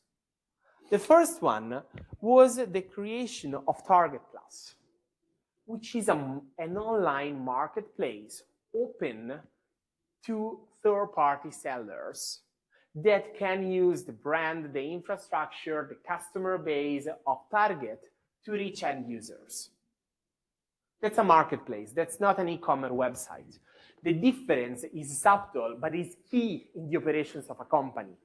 If I'm an e-commerce website, I go to my suppliers, I make an order, I buy their product, and then it will be my responsibility to sell them out. If I'm a marketplace, I go to the same guy, and I'm not buying anything. I'm offering him something. Do you want to sell your products through my channel? But I don't give you money. I will give you money when the good will be transacted. And you will be paying me at that point for the service I'm giving you. You see that the logic changed completely. If I'm opening a digital store of shoes, I go to Nike and I'm like, can I buy 2,000 pair of shoes? I pay them and I put them on my e-commerce website. If I'm a marketplace, I'm going there and I'm like, if you want to show your products there, you pay 10% of commission. The operations, the value proposition, the setting up of the model, the type of investment, everything is completely different, even though the end user sees something similar. Is it clear? The implications for you guys is enormous, not for you as end users, for you as management engineers. You cannot count the number of digital services that were thought as platforms, that were thought to scale as Airbnb and Uber, and that failed in a bunch of months because the managers who managed them were actually having a linear value chain approach to that. And user-wise, they can be both great services, but the expectations that you can have on them are completely different. The scale, the economics of scale that govern the two systems are uncomparable. Is it clear? So Target created a marketplace, and then on top of that, they had an amazing idea. They created a retail media. Do you know that Google and Meta share the extreme vast majority of the advertisement share, basically all over the world? they know, and the reason why is pretty simple, because they merge the client as a target and the client as a source logics. So they sell advertisement space personalized based on the data of the user. That's perfect if someone wants to sell you clothes, wants to sell you digital services, wants to convince you to go to the cinema or whatsoever. But if you are a tuna producer, Google and Meta don't know anything about your tuna preferences. They don't know if you are a loyal customer. They don't know which tuna you usually buy. The same for toothpaste or any product that you actually buy at the supermarket. And there you go with a fantastic idea that Target had, competing with Google and Meta on the data that they have and Meta and Google haven't. Your preferences when you go grocery. And there you go with Target Roundel, an advertisement platform built on the data that they collected through loyalty cards over the last X decades. So Target cannot really be defined a platform company, but we can say that Target actually fostered platform thinking. They fostered innovation based on a platform model. And that's why you are here. That's why we're talking about this in an innovation class. That's why 2 innovation professors actually spent the last 13 years studying platforms, even though we like strategy, but that's not our core. Because that's not just a strategy for startup. Seeing a platform model can be a different way to foster innovation within an established firm. Is it clear? Questions? Fammi vedere le slide. Ok. Ho finito. Sì. This is the definition of platform thinking. The ability to use platform-based mechanism to unlock maybe digital business transformation. We keep digital there because digital is the catalyst of this type of transformation. It's not needed, but it's definitely extremely common to have digital written there. The subtitle of our first book is Read the Past, Write the Future. I'm telling you this because there is actually a point in how we structure this lecture and in how we actually studied this topic. Read the past means take the definitions that we gave you this morning to understand the peculiarities of the digital world around you and the innovations that happened over the last 20 years that transformed significantly your daily life. But don't stop there. Take a pencil, that's the second part of the book, a number of toolkits that can allow and establish organizations to foster innovation, starting from the assets they have, the brand, the customers, what they know, but don't use that in a linear value chain, but use that as the starting point to build platforms on top of what you have. Obviously, we don't have anything against the next Airbnb, okay? But we believe that that type of storytelling, it's known. I am the director of the MBA. At the end of the year, every year, I see 20 groups of students presenting their project work. 80% of them are platforms. Startup-wise, platforms are a bit everywhere, especially in the consumer field. But 95% of them fail within the first 5 years. Europe don't have relevant big platforms, if not Spotify, that has been funded by American money. Not literally because of the investor also, but because the music labels that sign off the contract that allows Spotify to take off is actually the American side of the music labels that control the music industry, not the Swedish artist, with all the due respect to the Swedish music. So we do believe that innovation-wise, platform can actually tell much more than just staying in startups, especially to a country like the one we are in, especially in a system like the European one, where the single country is not big enough to give the critical mass to platforms to scale. But if we go in the B2B world, the balance changed completely. And there we can give a competitive advantage to our companies that is completely different if they unlock this mechanism. We are going to mention one example in a while. If you want to know more about this, let me have 30 seconds of promotional moment. In the second year of your Master of Science, there is a course that is titled Platform Thinking. And the whole point is actually about this one. So how to take platforms and transform them into a model to foster innovation everywhere, based on a new technology like Gen AI, or starting from what a company already have. So if you want, next year, we can continue this type of discussion.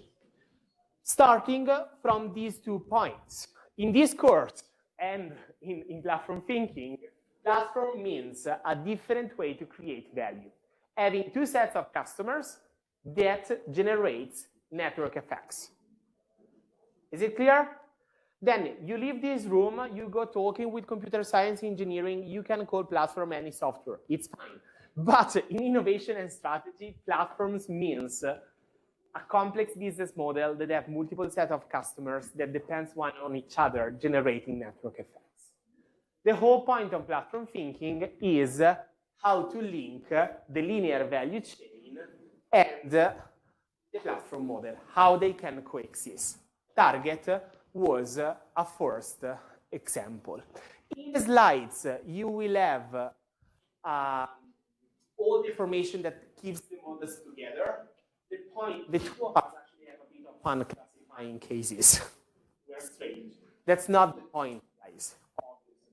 The point for you in recognizing these models is not to get 30 at the exam. Is when you design an innovation that want to rely on this mechanism to avoid making mistakes because you are designing something and implementing something else.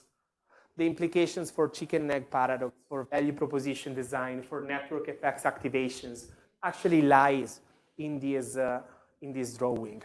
You will have this map, this table that is summarizing them a bit, and there are also references to articles that we wrote.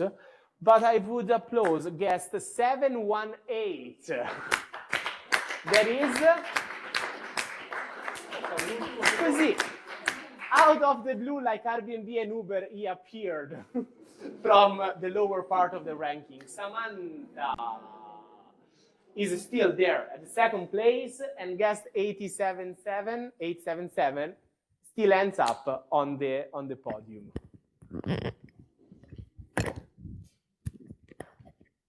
Okay.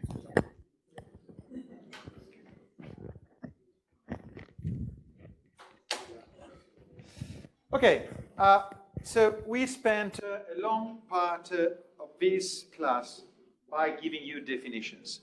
So what we do consider a platform, we say platform itself doesn't make any sense, doesn't have any meaning, so we need to be more precise. We saw product platforms, we saw innovation platforms, we saw transactional platforms, we saw orthogonal platforms. Some of them are customer as a target, customer as a source, and so on.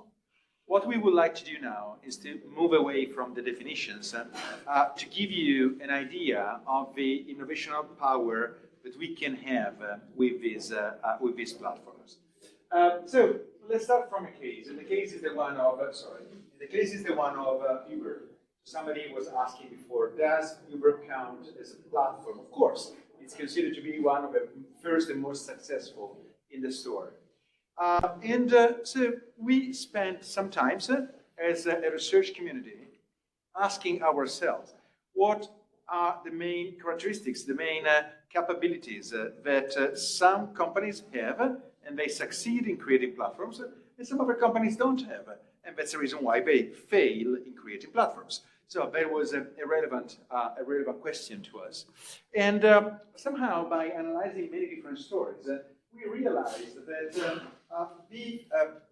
platform orchestrators, so those companies or organizations in create platforms, they do share some characteristics and mainly one main characteristic. So let's review briefly the story of Uber. So we are going back to 2009. 2009, Uber? The article. No, the 2008. Sorry, 2008. I was here in 19. 2008. So what happened? 2008 was, more or less just before the big financial crisis. So we had the big financial crisis, and when you see in the American movies that people are fired, from one moment to another, and they go out with a box from the office. This is really happening in the United States. This is something that is quite hard to happen in Europe for many reasons, but in the United States it works exactly like that. So that means that in 2009, just after a few months after the foundation of Uber, a lot of people lost their work, and these people actually had free time, spare time. There was an asset that they had, so they had some time, but they had something more. They had, in many cases, a car. Well, it depends, of course. If you live in New York City, probably you do not really own a car if you live in Manhattan, because the cost for parking is huge, so it doesn't make any sense. But especially if you live outside your city, or you live in other big cities in the United States. Again, I don't know how many of you lived or stayed enough in the United States, but basically they use the car for everything. So if you want to go from here to the train station, you go by car, so you don't walk. So one thing that is surprising a lot to the Americans when they come to Europe is that actually we walk around. And this is, we don't really walk too much, but it seems to be very much to them because they do not really. So imagine that at a certain point we had a bunch of people with a lot of time and cars losing value in the hallway because probably they bought the car to go to work and so on. So that was the triggering point. There are some assets, time and cars, but are already existing. So we are not figuring a situation in which we want to create a new taxi service, and so we need to make investments. We need to buy cars, we need to hire people. No, we do already have a certain amount of assets, cars and time, that are currently underutilized. Or in this case, they're just not utilized at all. So they've got nothing to do, and the car is parked. So the basic idea of platforms is that platforms are one of the reasons why they are so studied, is because they are inherently efficient. So the idea is, okay, now I got some assets that nobody is using. I don't have to make an investment. I can start using them to provide a service to somebody else. And that was the board of Uber. So the idea was, do you want to find a job? You don't find a job. It's a crisis period, but you can be employer yourself. You can create a job by driving people around. Okay? So some people they still have jobs. It's not true that they fired everybody. Well, basically, the large majority of people still have jobs, and especially in big cities in the United States, you've got the problem with taxi drivers and taxis and so on. And the problem is pretty simple to understand because the request of taxi is it's the same thing that we've got also in Europe, in every city.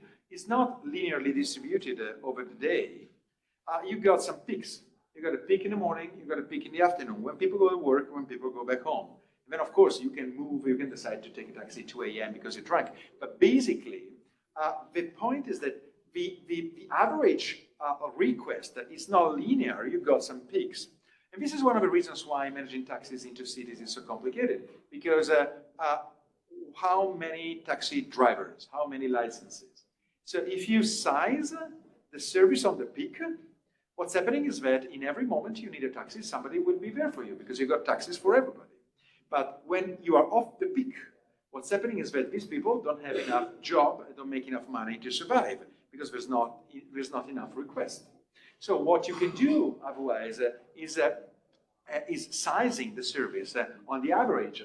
But that means that when you get a peak, somebody will have to wait for 20 minutes, 40 minutes, 1 hour, 2 hours, 5 hours to get a taxi because there are not enough taxis. So the idea of Uber was, why don't we solve the peak problem at least? Why don't we start in this way? Whereas people, they got a car, they got time, we create an app, and voila. I just took what we call idle assets. Idle means that they are not completely working. They are not working at 100% of the possibilities. And, we use them. And so all of a sudden, if you wanted a taxi, you could call an Uber, also during the peak period. That was the starting point. So basically, they created something without having to invest on it, because the assets were already there. Airbnb is doing the same. So he's using my house, his house, or somebody who's got a house. You're not using all your rooms. You got a spare room, you got a spare house, and you don't need to buy that as a company, as Airbnb. You don't have to invest on hotels and physical and bricks and stuff, because it's already there. You're just using something that in that moment is not used. And so you can have your own house. It's a second house. Maybe you keep it for, when your sister is coming to town or when your parents want to travel. But the reality is that the majority of the time is empty. So you can use it. So this is very efficient. And again, you are not generating an asset for the innovation. You are exploiting an existing asset. So the interesting thing is that once you understand this mechanism, what we observed in hundreds of cases is that somehow you unlock the mechanism in your brain. You start platform thinking. So you start understanding that there might be other assets that you're not using, and you already got. So you might have other idle assets that can be used. And so at a certain point, they had a problem. Step number 2. At a certain point, they had a problem at Uber. Uber, they were so successful that the number of potential drivers was increasing very much. And all of a sudden, they started having the same problems of taxi companies. Now we've got too many taxi drivers, and we don't have enough, requests. So what can we do? If we do not manage the situation, the whole system is collapsing. So if I've got few requests for runs and a lot of drivers, each driver will do one lift a day. And that means that they will not make enough money, so they will abandon the platform, and I will not have anything to bring to my customers. So this is too risky. So you got two options here. Either you control the number of drivers, so you set a top, you set a limit, and that would be the very linear way of thinking.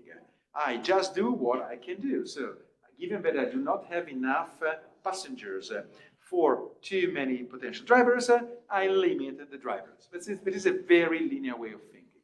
Or you think in a platform way and say, oh, wait. What do I have? I've got already a lot of cars and a lot of people who are on my platform, on the driver's side. But I also have millions of users on the traveler's side. They trust me, they know me, and they already gave me their credit card number.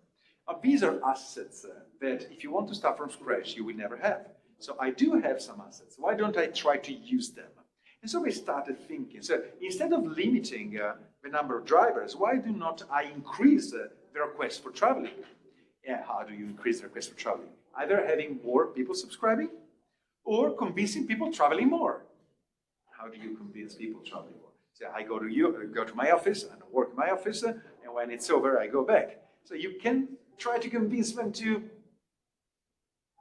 take a lift to go to eat. No, typically people eat in the surrounding of the office. So this is not going to really. But I could do something different. It's not written anywhere that I must drive people around. I could drive things around.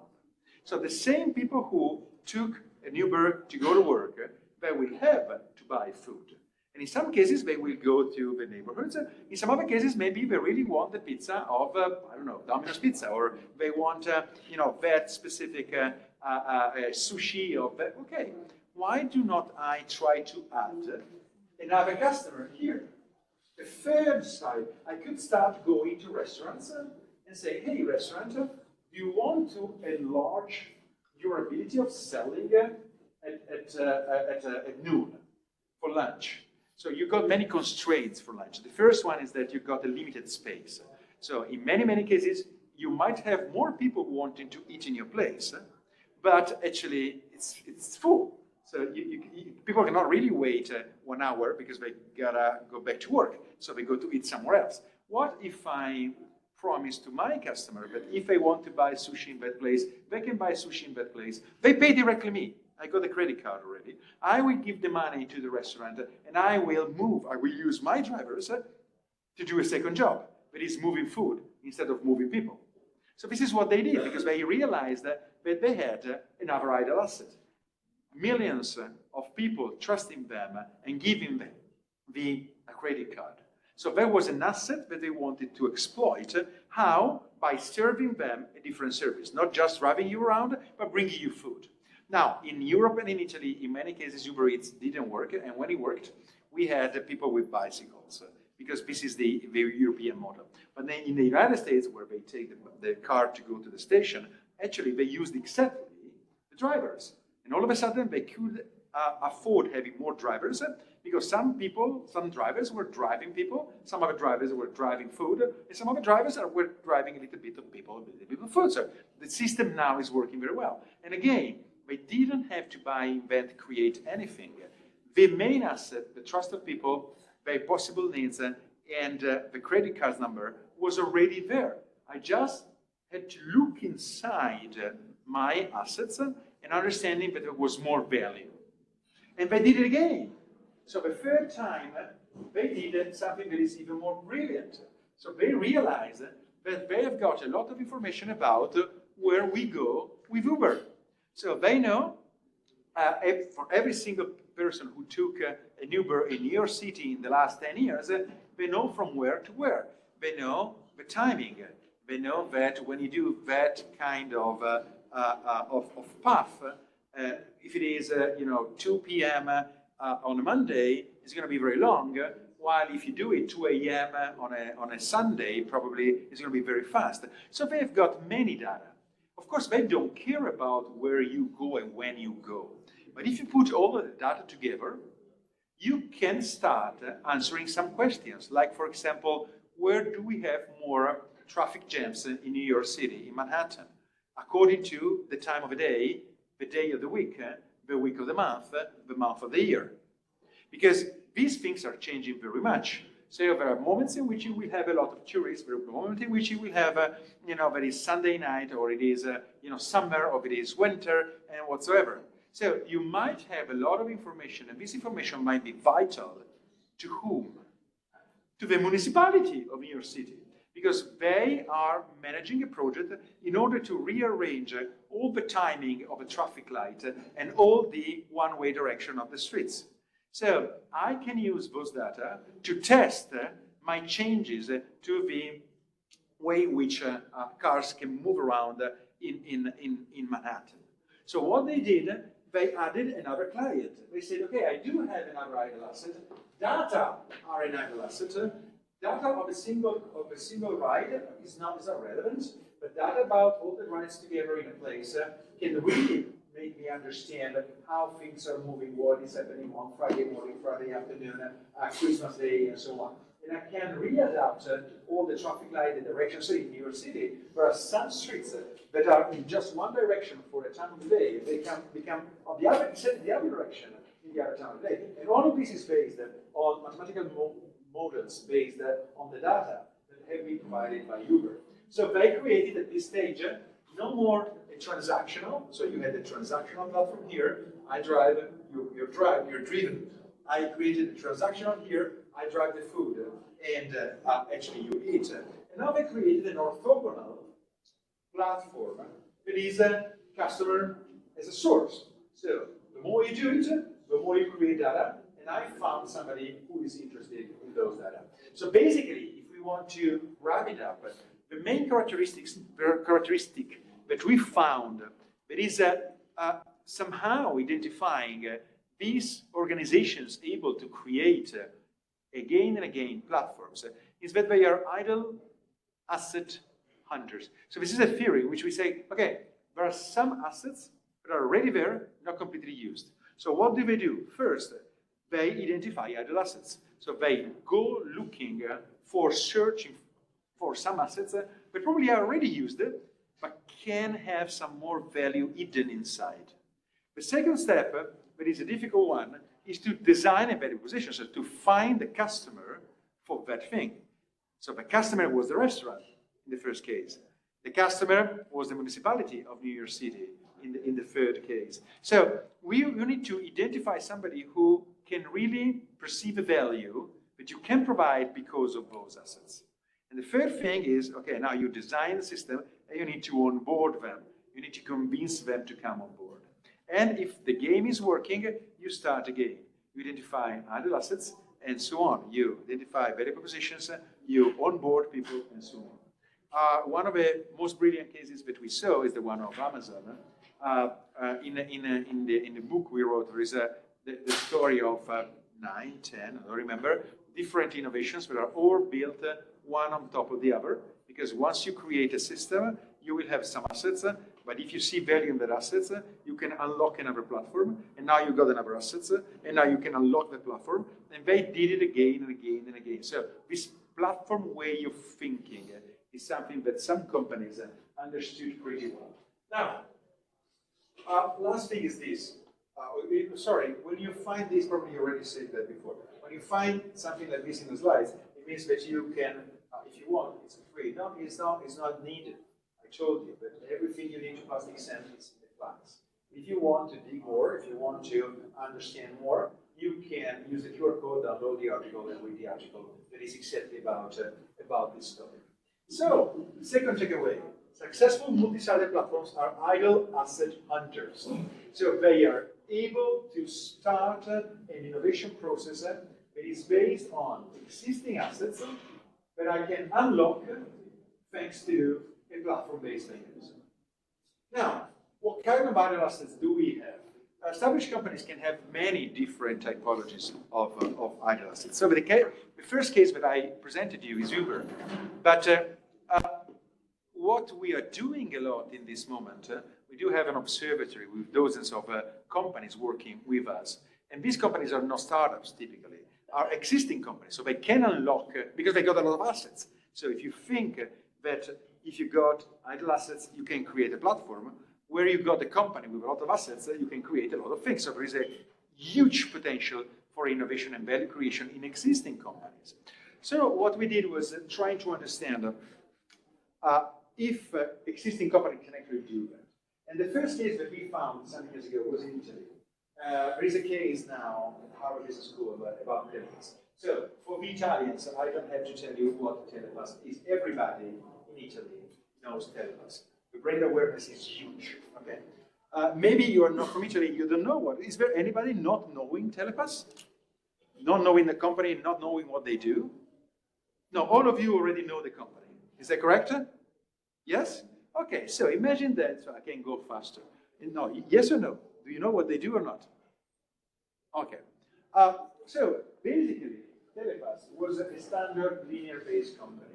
What they did was taking care of paying the toll in the highway.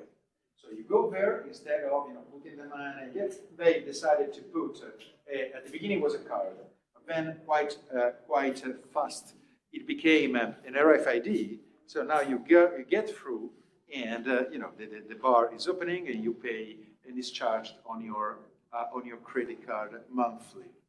Interestingly enough, they did a research, and they found that a certain percentage of people in Italy do check the monthly statement of the bank because they don't trust the bank. So I don't know how many of you, but there are some people that actually do that. At the end of the month, they go to see the final balance to be sure that they didn't charge anything. On the other side, almost nobody checks on the balance of Telepass. So it seems that people trust Telepass more than the bank. So we trust them, we love them. So what did they do? Some years ago, they understood that the market in which they were operating was open. So other people could start offering the same service. So they had to reinvent themselves. So what they did was, what is my main idle asset? I do have already the trust of millions of people in Italy, not only Italy, but mainly in Italy. I got their own credit cards. So they know me, they love me, they are willing to buy from me. This is what I've got, okay? Can I use it somehow? Of course you can use it somehow. You can start looking for different customers. So the first thing that you could do would be to go to the airports. So you go to the airports and the mechanism is similar. You got to pay and there is a bar. So you go there, and if you go to the airport today, you can pay your parking by card, by money, or by telepass. And if you pay by telepass, you pay exactly the same amount of money. So you're not paying any additional fee. It's the same price. So that means that somebody else is paying. And who is paying is the airport. So the airport will be very happy of having all the people going through with a telepass. Because in that way, they are not paying people staying in the booth, changing the money and stuff like that. So they have got a saving in people, a saving in terms of energy, a save because these people need to be in a place, the place must be heated or must be air conditioned and so on. So you can have a lot of savings if they take care of a payment. So all of a sudden, what they did was becoming a platform, because now we got different customers. On this side, you've got the airports, for example, and now they create they enable a new transaction. They take part of a fee paid by the second customer, not by me. So they used their existing idle assets to build the platform on top of it. And given that, again, once you unlock the mechanism, you do it again and again, they did it again and again with hundreds of different services. Now there is an app that is called Telepass Pay, and you can pay, for example, the parking in Milan. You go on the blue lines, you pay the parking with it. Again, you pay the same amount of money. Who is actually paying is the municipality. So Milan municipality is paying Telepass for each transaction. They give a fee, a percentage fee. Why? Because probably you don't remember that, but until 10 years ago, if you wanted to park in a city center, let's say Milan, you had to park your car, and then you had to find things for scratching, or the totem, you need to put the money, you don't have the money, you forget the money, the credit card is not working. So that system was inefficient, it was very costly and expensive for the municipality. Now you can do it with Telepass. But probably you don't do it with Telepass. So how many of you pay the parking in Milan with Telepass? Okay. How many of you use another app? What's the other app? EasyPark. And this is interesting because EasyPark is a super interesting case because it helps us to make an important point. So we are talking about the theory of the idle assets. And we say that you might have assets because you are an existing company. So in a certain way, this business model or value creation model that was originally linked to startups turns to be particularly relevant for established companies because they do have assets, and so it's easier for them. So why it's interesting in the story of EasyPark. EasyPark was a startup, and they had to start from scratch. So they didn't have any user, and they didn't have any municipality on the other side. And so they had to convince these people to jump on board. It's the chicken and egg paradox that you saw before. Now, imagine that they are a Swedish-based company in Stockholm. And they had to call every single municipality in Europe to convince them to become their customers. Now, can you imagine somebody calling from Sweden to Barlassina, to a small Italian, another one, to Lecce. Lecce is not that small. To something related to Galatina in Puglia. So do you imagine them calling from Sweden, trying to convince this municipality to become a customer? So first thing, probably they don't speak English. So you need to be very, very, very lucky to have somebody speaking English. And at that point, you need to explain them that you want to take care of paying the payment system for parking. And if you're very lucky, but very lucky at this point, they understand. Okay? And once they understood, they will ask you the first and most important question. And it's okay, I would like to be there. But given that you are a transactional platform, the value for me as a municipality depends on how many people you've got on the other side. So how many people living in Galatina or nearby do you already have as a client? I don't have any. So at that point, imagine how difficult it was for them to convince drivers and municipalities to jump on board. And they did it. They succeeded. They are market leaders. So they were great in doing it. Now imagine But few years later, you are Telepass. Everybody knows Telepass, everybody trusts Telepass. And you decide to call the municipality of Rome, and you say, hey, hello, I'm Telepass. I would like to offer a service for parking. They will listen to you immediately. You already speak Italian. And when they will ask you, yeah, but how many people do you have already? I got 4 million credit cards already. So I got it all. I got already assets that may put me in a situation that is way easier than EasyPark. So it's easier for an existing company because they do have assets already. So if they can identify some idle assets among the many assets they've got, there is a potential for value creation using platforms. What are the typologies of idle assets? Data, we already saw that. It could be relationships. You've got already connections with customers or providers. They know you, they trust you. You got the telephone number to call. You can have a know-how. You know how to make some things happen.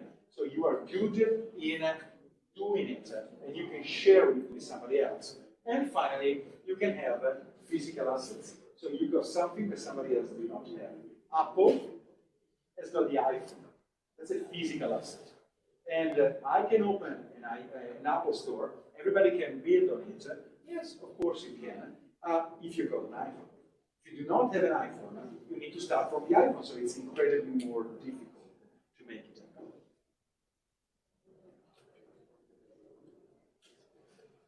Okay, guys, we are almost there. Questions? We are shocked. I don't know if I can take another questions of yours. No, I can only say, for example, an example of Telepass. Yes, the ship from Messina to Reggio Calabria.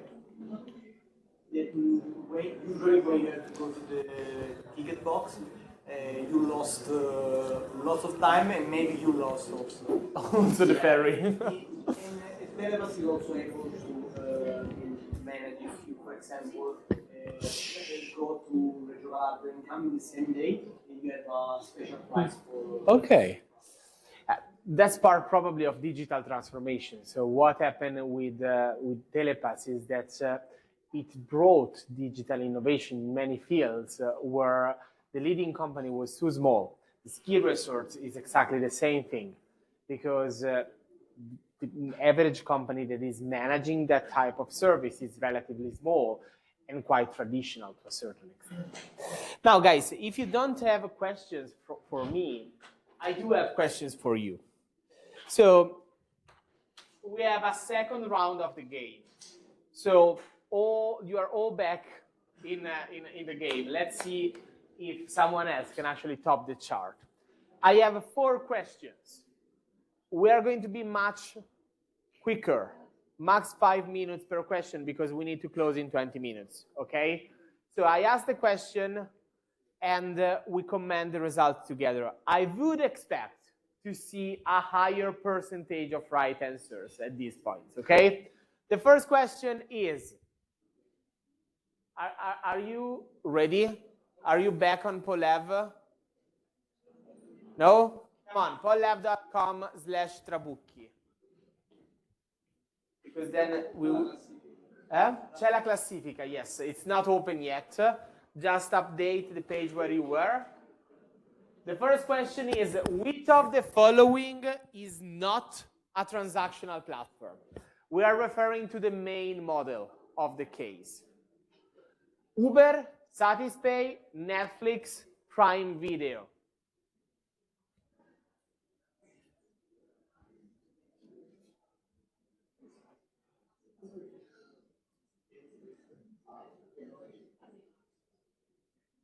Five seconds.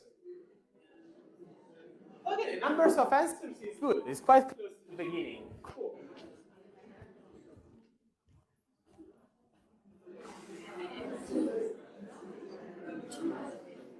Okay. Disappointed. Okay, guys. Sorry, I really want to close by 15 to 2, so we don't go over time. Let me briefly explain your favorite answer. Uber was used as an example before, drivers and riders, so it's exactly like Airbnb. What we haven't told you because even though it seems we are spending a lot of time, we're actually running quite a lot on these topics, is that the very first case of transactional platform studied in the literature, it was called two-sided market, not transactional platform, but the idea was the same, were the credit cards, where you have buyers and merchants. To be more precise, the circuits. I'm talking about MasterCard and Visa. Satispay does exactly the same thing. It allows two entities to transact in a better and more seamless way. I was expecting a fight in the answers between Netflix and Prime Video, because they are two cases that actually look like what I described before with the e-commerce and the marketplace. From a user experience perspective, as viewers, they look similar. Obviously, you have, I don't know, LOL on Prime Video, and you have Emily in Paris on Netflix. That's clear. But the user experience is very similar. You have a subscription, you may or may not have ads, you pick the movie, how you use the app is very similar. Now, leave your user's shoes, and actually try to understand how the companies work. Netflix is either producing movies or renting them, as Mediaset does. So they rent titles, they pay money to their suppliers for those titles for a bunch of time, and they bring them out for you on a subscription base. Warner Bros. Has been a supplier to Netflix for years. Now, even in Italy, all the Warner Bros. Content is on HBO. It's not on Netflix anymore. The supplier stopped working there. If you go on Prime Video, all I said is still true, but if you want to see Harry Potter, one of the flagship cases of Warner Bros. Production, you go on Prime Video and you type in Harry Potter, you won't find it into the Prime Video subscription as it was happening till the end of December, but you can watch it through the HBO subscription that you can have access to through Prime Video, because on Prime Video, you can actually subscribe to other channels, to other platforms, to other things, or you can give them 3.99 euros and you can rent Harry Potter for 1 week, 2 days, I don't know the terms and conditions. That's a marketplace. On Prime Video, almost the entire catalog is available as a marketplace. So Warner Bros. There is acting also as a customer. Prime Video as a transactional platform on top of it. You can rent movies exactly as you were doing buying DVDs on the Amazon marketplace. On Netflix, nothing on this is happening. Is Netflix a platform then? Well, I wouldn't say that Netflix is a platform. Its core business model is linear. They produce movies or they have suppliers supplying them movies. They have one set of customers. But they apply a platform strategy. They have a lot of data on what you like, on how you watch movies, on when you fall asleep, on the portfolio of movies and TV shows that you watch. And they are literally obsessed by it. So they decided a lot of years ago to actually invest in their ability of data analysis. They decided to actually use those data as the main source to take decisions on which are the movies they want to produce. So they actually aggregate all the data they have as Pokemon Go in the previous example, and they use them internally. So the second customer is internal, is actually the department in charge of new production, and they use them to take decisions. Just to be concrete, you want an example? The first production done by Netflix is House of blah, blah, blah, blah, blah, is House of Cards. We go back almost 15 years. I don't know if you've seen it. Usually, in the traditional television industry, a producer pick up a pilot. So they pay money to the supplier to have one episode produced, so that they actually see the result and they decide if they buy the full series or not. Netflix, as the first ordered 2 seasons of House of Cards. You know why? They picked that script out of a pile of scripts because they saw in their data that there was an incredibly high correlation between people liking movies with Kevin Spacey, liking movies produced by David Fincher, that is the producer of House of Cards, and it actually saw the original UK version of House of Cards. They did the same with Stranger Things. They saw emerging nostalgia towards the 80s. They actually saw emerging from the data interest from mystery stories with kids. They saw that coming, so they decided to bet on something that was not on the market. So the mechanism is kind of absurd. So all the data here are aggregated and used for an orthogonal customer that in this case is internal to the company. While Prime Video is actually a transactional platform that has on the supply side either movie or TV show producers that rent their products there, or even other channels like HBO, which can bring these into the nested platform world. But this is another story. Can I move on? The next question then is, oh, Andrea. Now we have name and surname. Where is Andrea? Bravo. Condividete il telefono? Ah no, sei secondo. Ok. Tu sei Santino? Ok. CG89? Guys. We have a podium down there. Okay, next question. Which of the following is not an orthogonal platform? Strava, Instagram, Disney+, none of the others.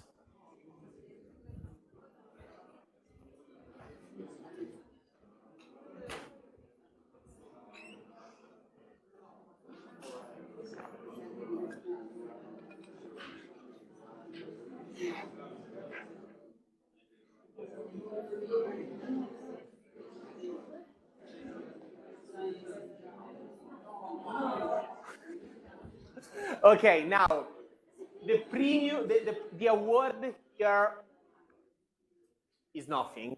So I can actually say that this question got old. Non è invecchiata benissimo. Got old with some issues. Disney Plus is the right answer till a few months ago. Then they add advertisement, but it is the right answer. Instagram is clearly an orthogonal platform because there is advertisement, okay? I think that was pretty straightforward.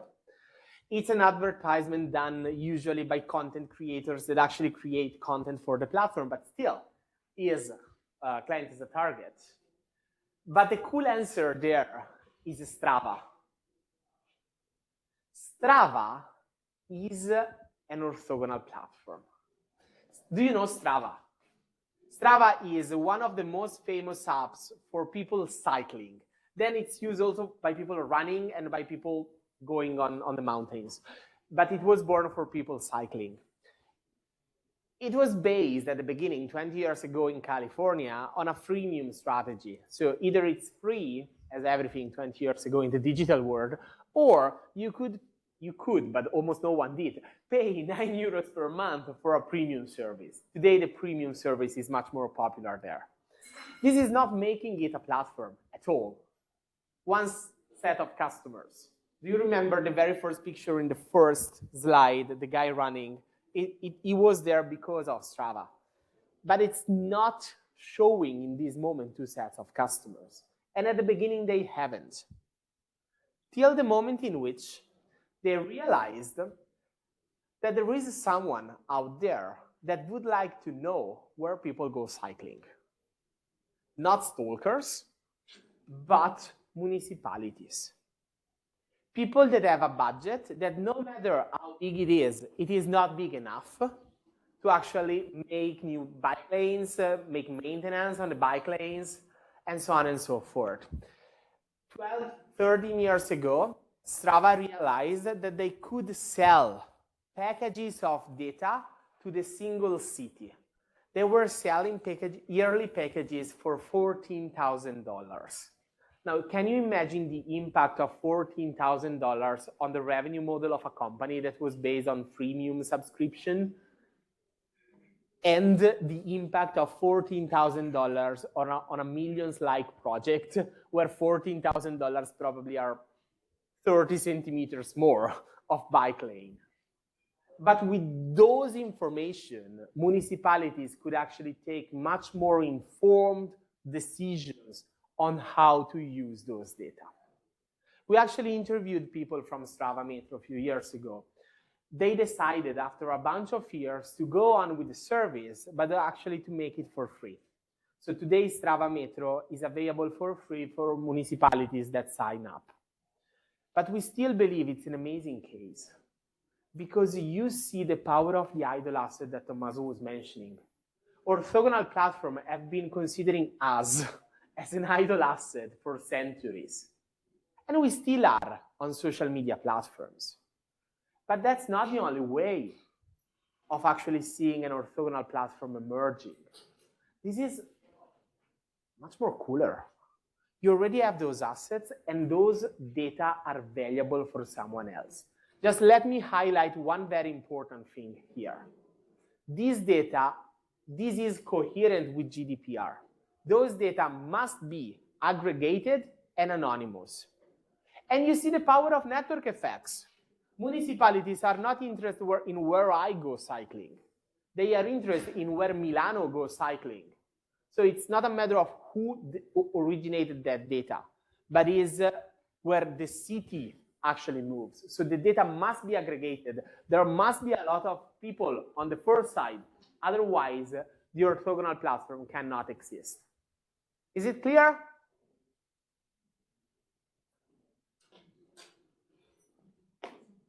Hey, Sebastian is back. Igor? Okay. Third question. Which of the following is not an innovation platform? And we go with Facebook, YouTube, iOS, and Android.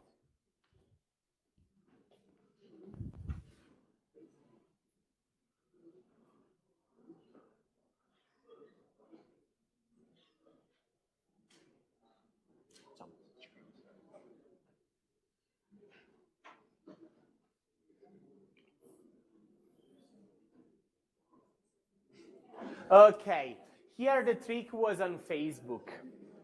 Social media platforms started as network goods, all of them. Instagram have been without advertisement for years, Facebook for months, but still, they started without a real revenue model.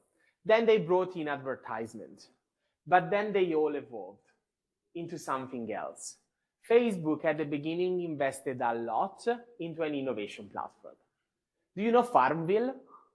Farmville was actually created as an app into Facebook back in the days. iOS and Android are the typical case of innovation platform. iOS is what Tommaso used in the case of the iPhone. Android is its more famous competitor. YouTube is interesting, though, because it started off as a pure transactional platform, viewers and content creators, and then brought in the advertisers, but never really developed an innovation part. So the video exists outside YouTube. YouTube is the marketplace to a certain extent where it's traded. And we see Sebastian going back to leading the leaderboard. Where are you? Down there. The last question. At this point, Spotify is a transactional and orthogonal, a hybrid platform, or not a platform?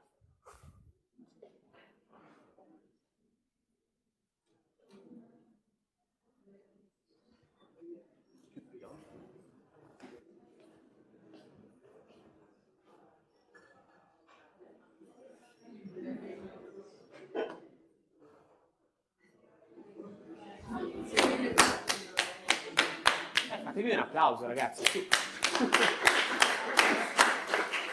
Okay, it's working. The vast majority of you actually got it right. Spotify is hybrid. Actually, for a bunch of reasons.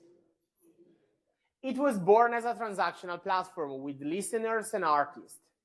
It welcomed advertisers to have a revenue source. But actually, they needed a way to engage artists. So they developed Spotify for Artists based on the data that are coming from the listeners. So artists became also orthogonal players. But then they realized that because of a bad decision in terms of revenue model, they needed more people spending time on the platform without generating cost. Shh. Because they pay the artist. They pay the artist. So the customer is paid. That's a very strange case here. They pay the artist. It's not the other way around. For each song, listen after 30 seconds. The podcast is the best way to leave it out because the podcast can last hours and they don't pay the podcasters at all. So a bunch of years ago, they opened to podcast as well. What's the takeaway here? The takeaway here is that is what we showed here, and I was not commenting before. We started from the product platform that was the basis upon which you can build something else, because this is what platform thinking is. The ability to build platform-based mechanisms on top of things. That can be on top of the idle assets that are out there, as Uber and Airbnb did. That can be on the asset of an established company like Telepass, like Target, can even be on the platform itself, as Uber did, as Airbnb did, as we saw now in the case of Spotify. This was the whole point of platform thinking, using the platform-based mechanism as a way to foster innovation. If you want to know more, in the slides, you have the link to platformthinking.eu, where it's full of free material that you can go through. And if you want to know more about it, we can meet in class next year for platform thinking. But now we need to close with a big applause to the winner, that is Javier. Dove sei? Dov'è Javier? Where is Javier? Okay, bravo. Have a nice day. Bye.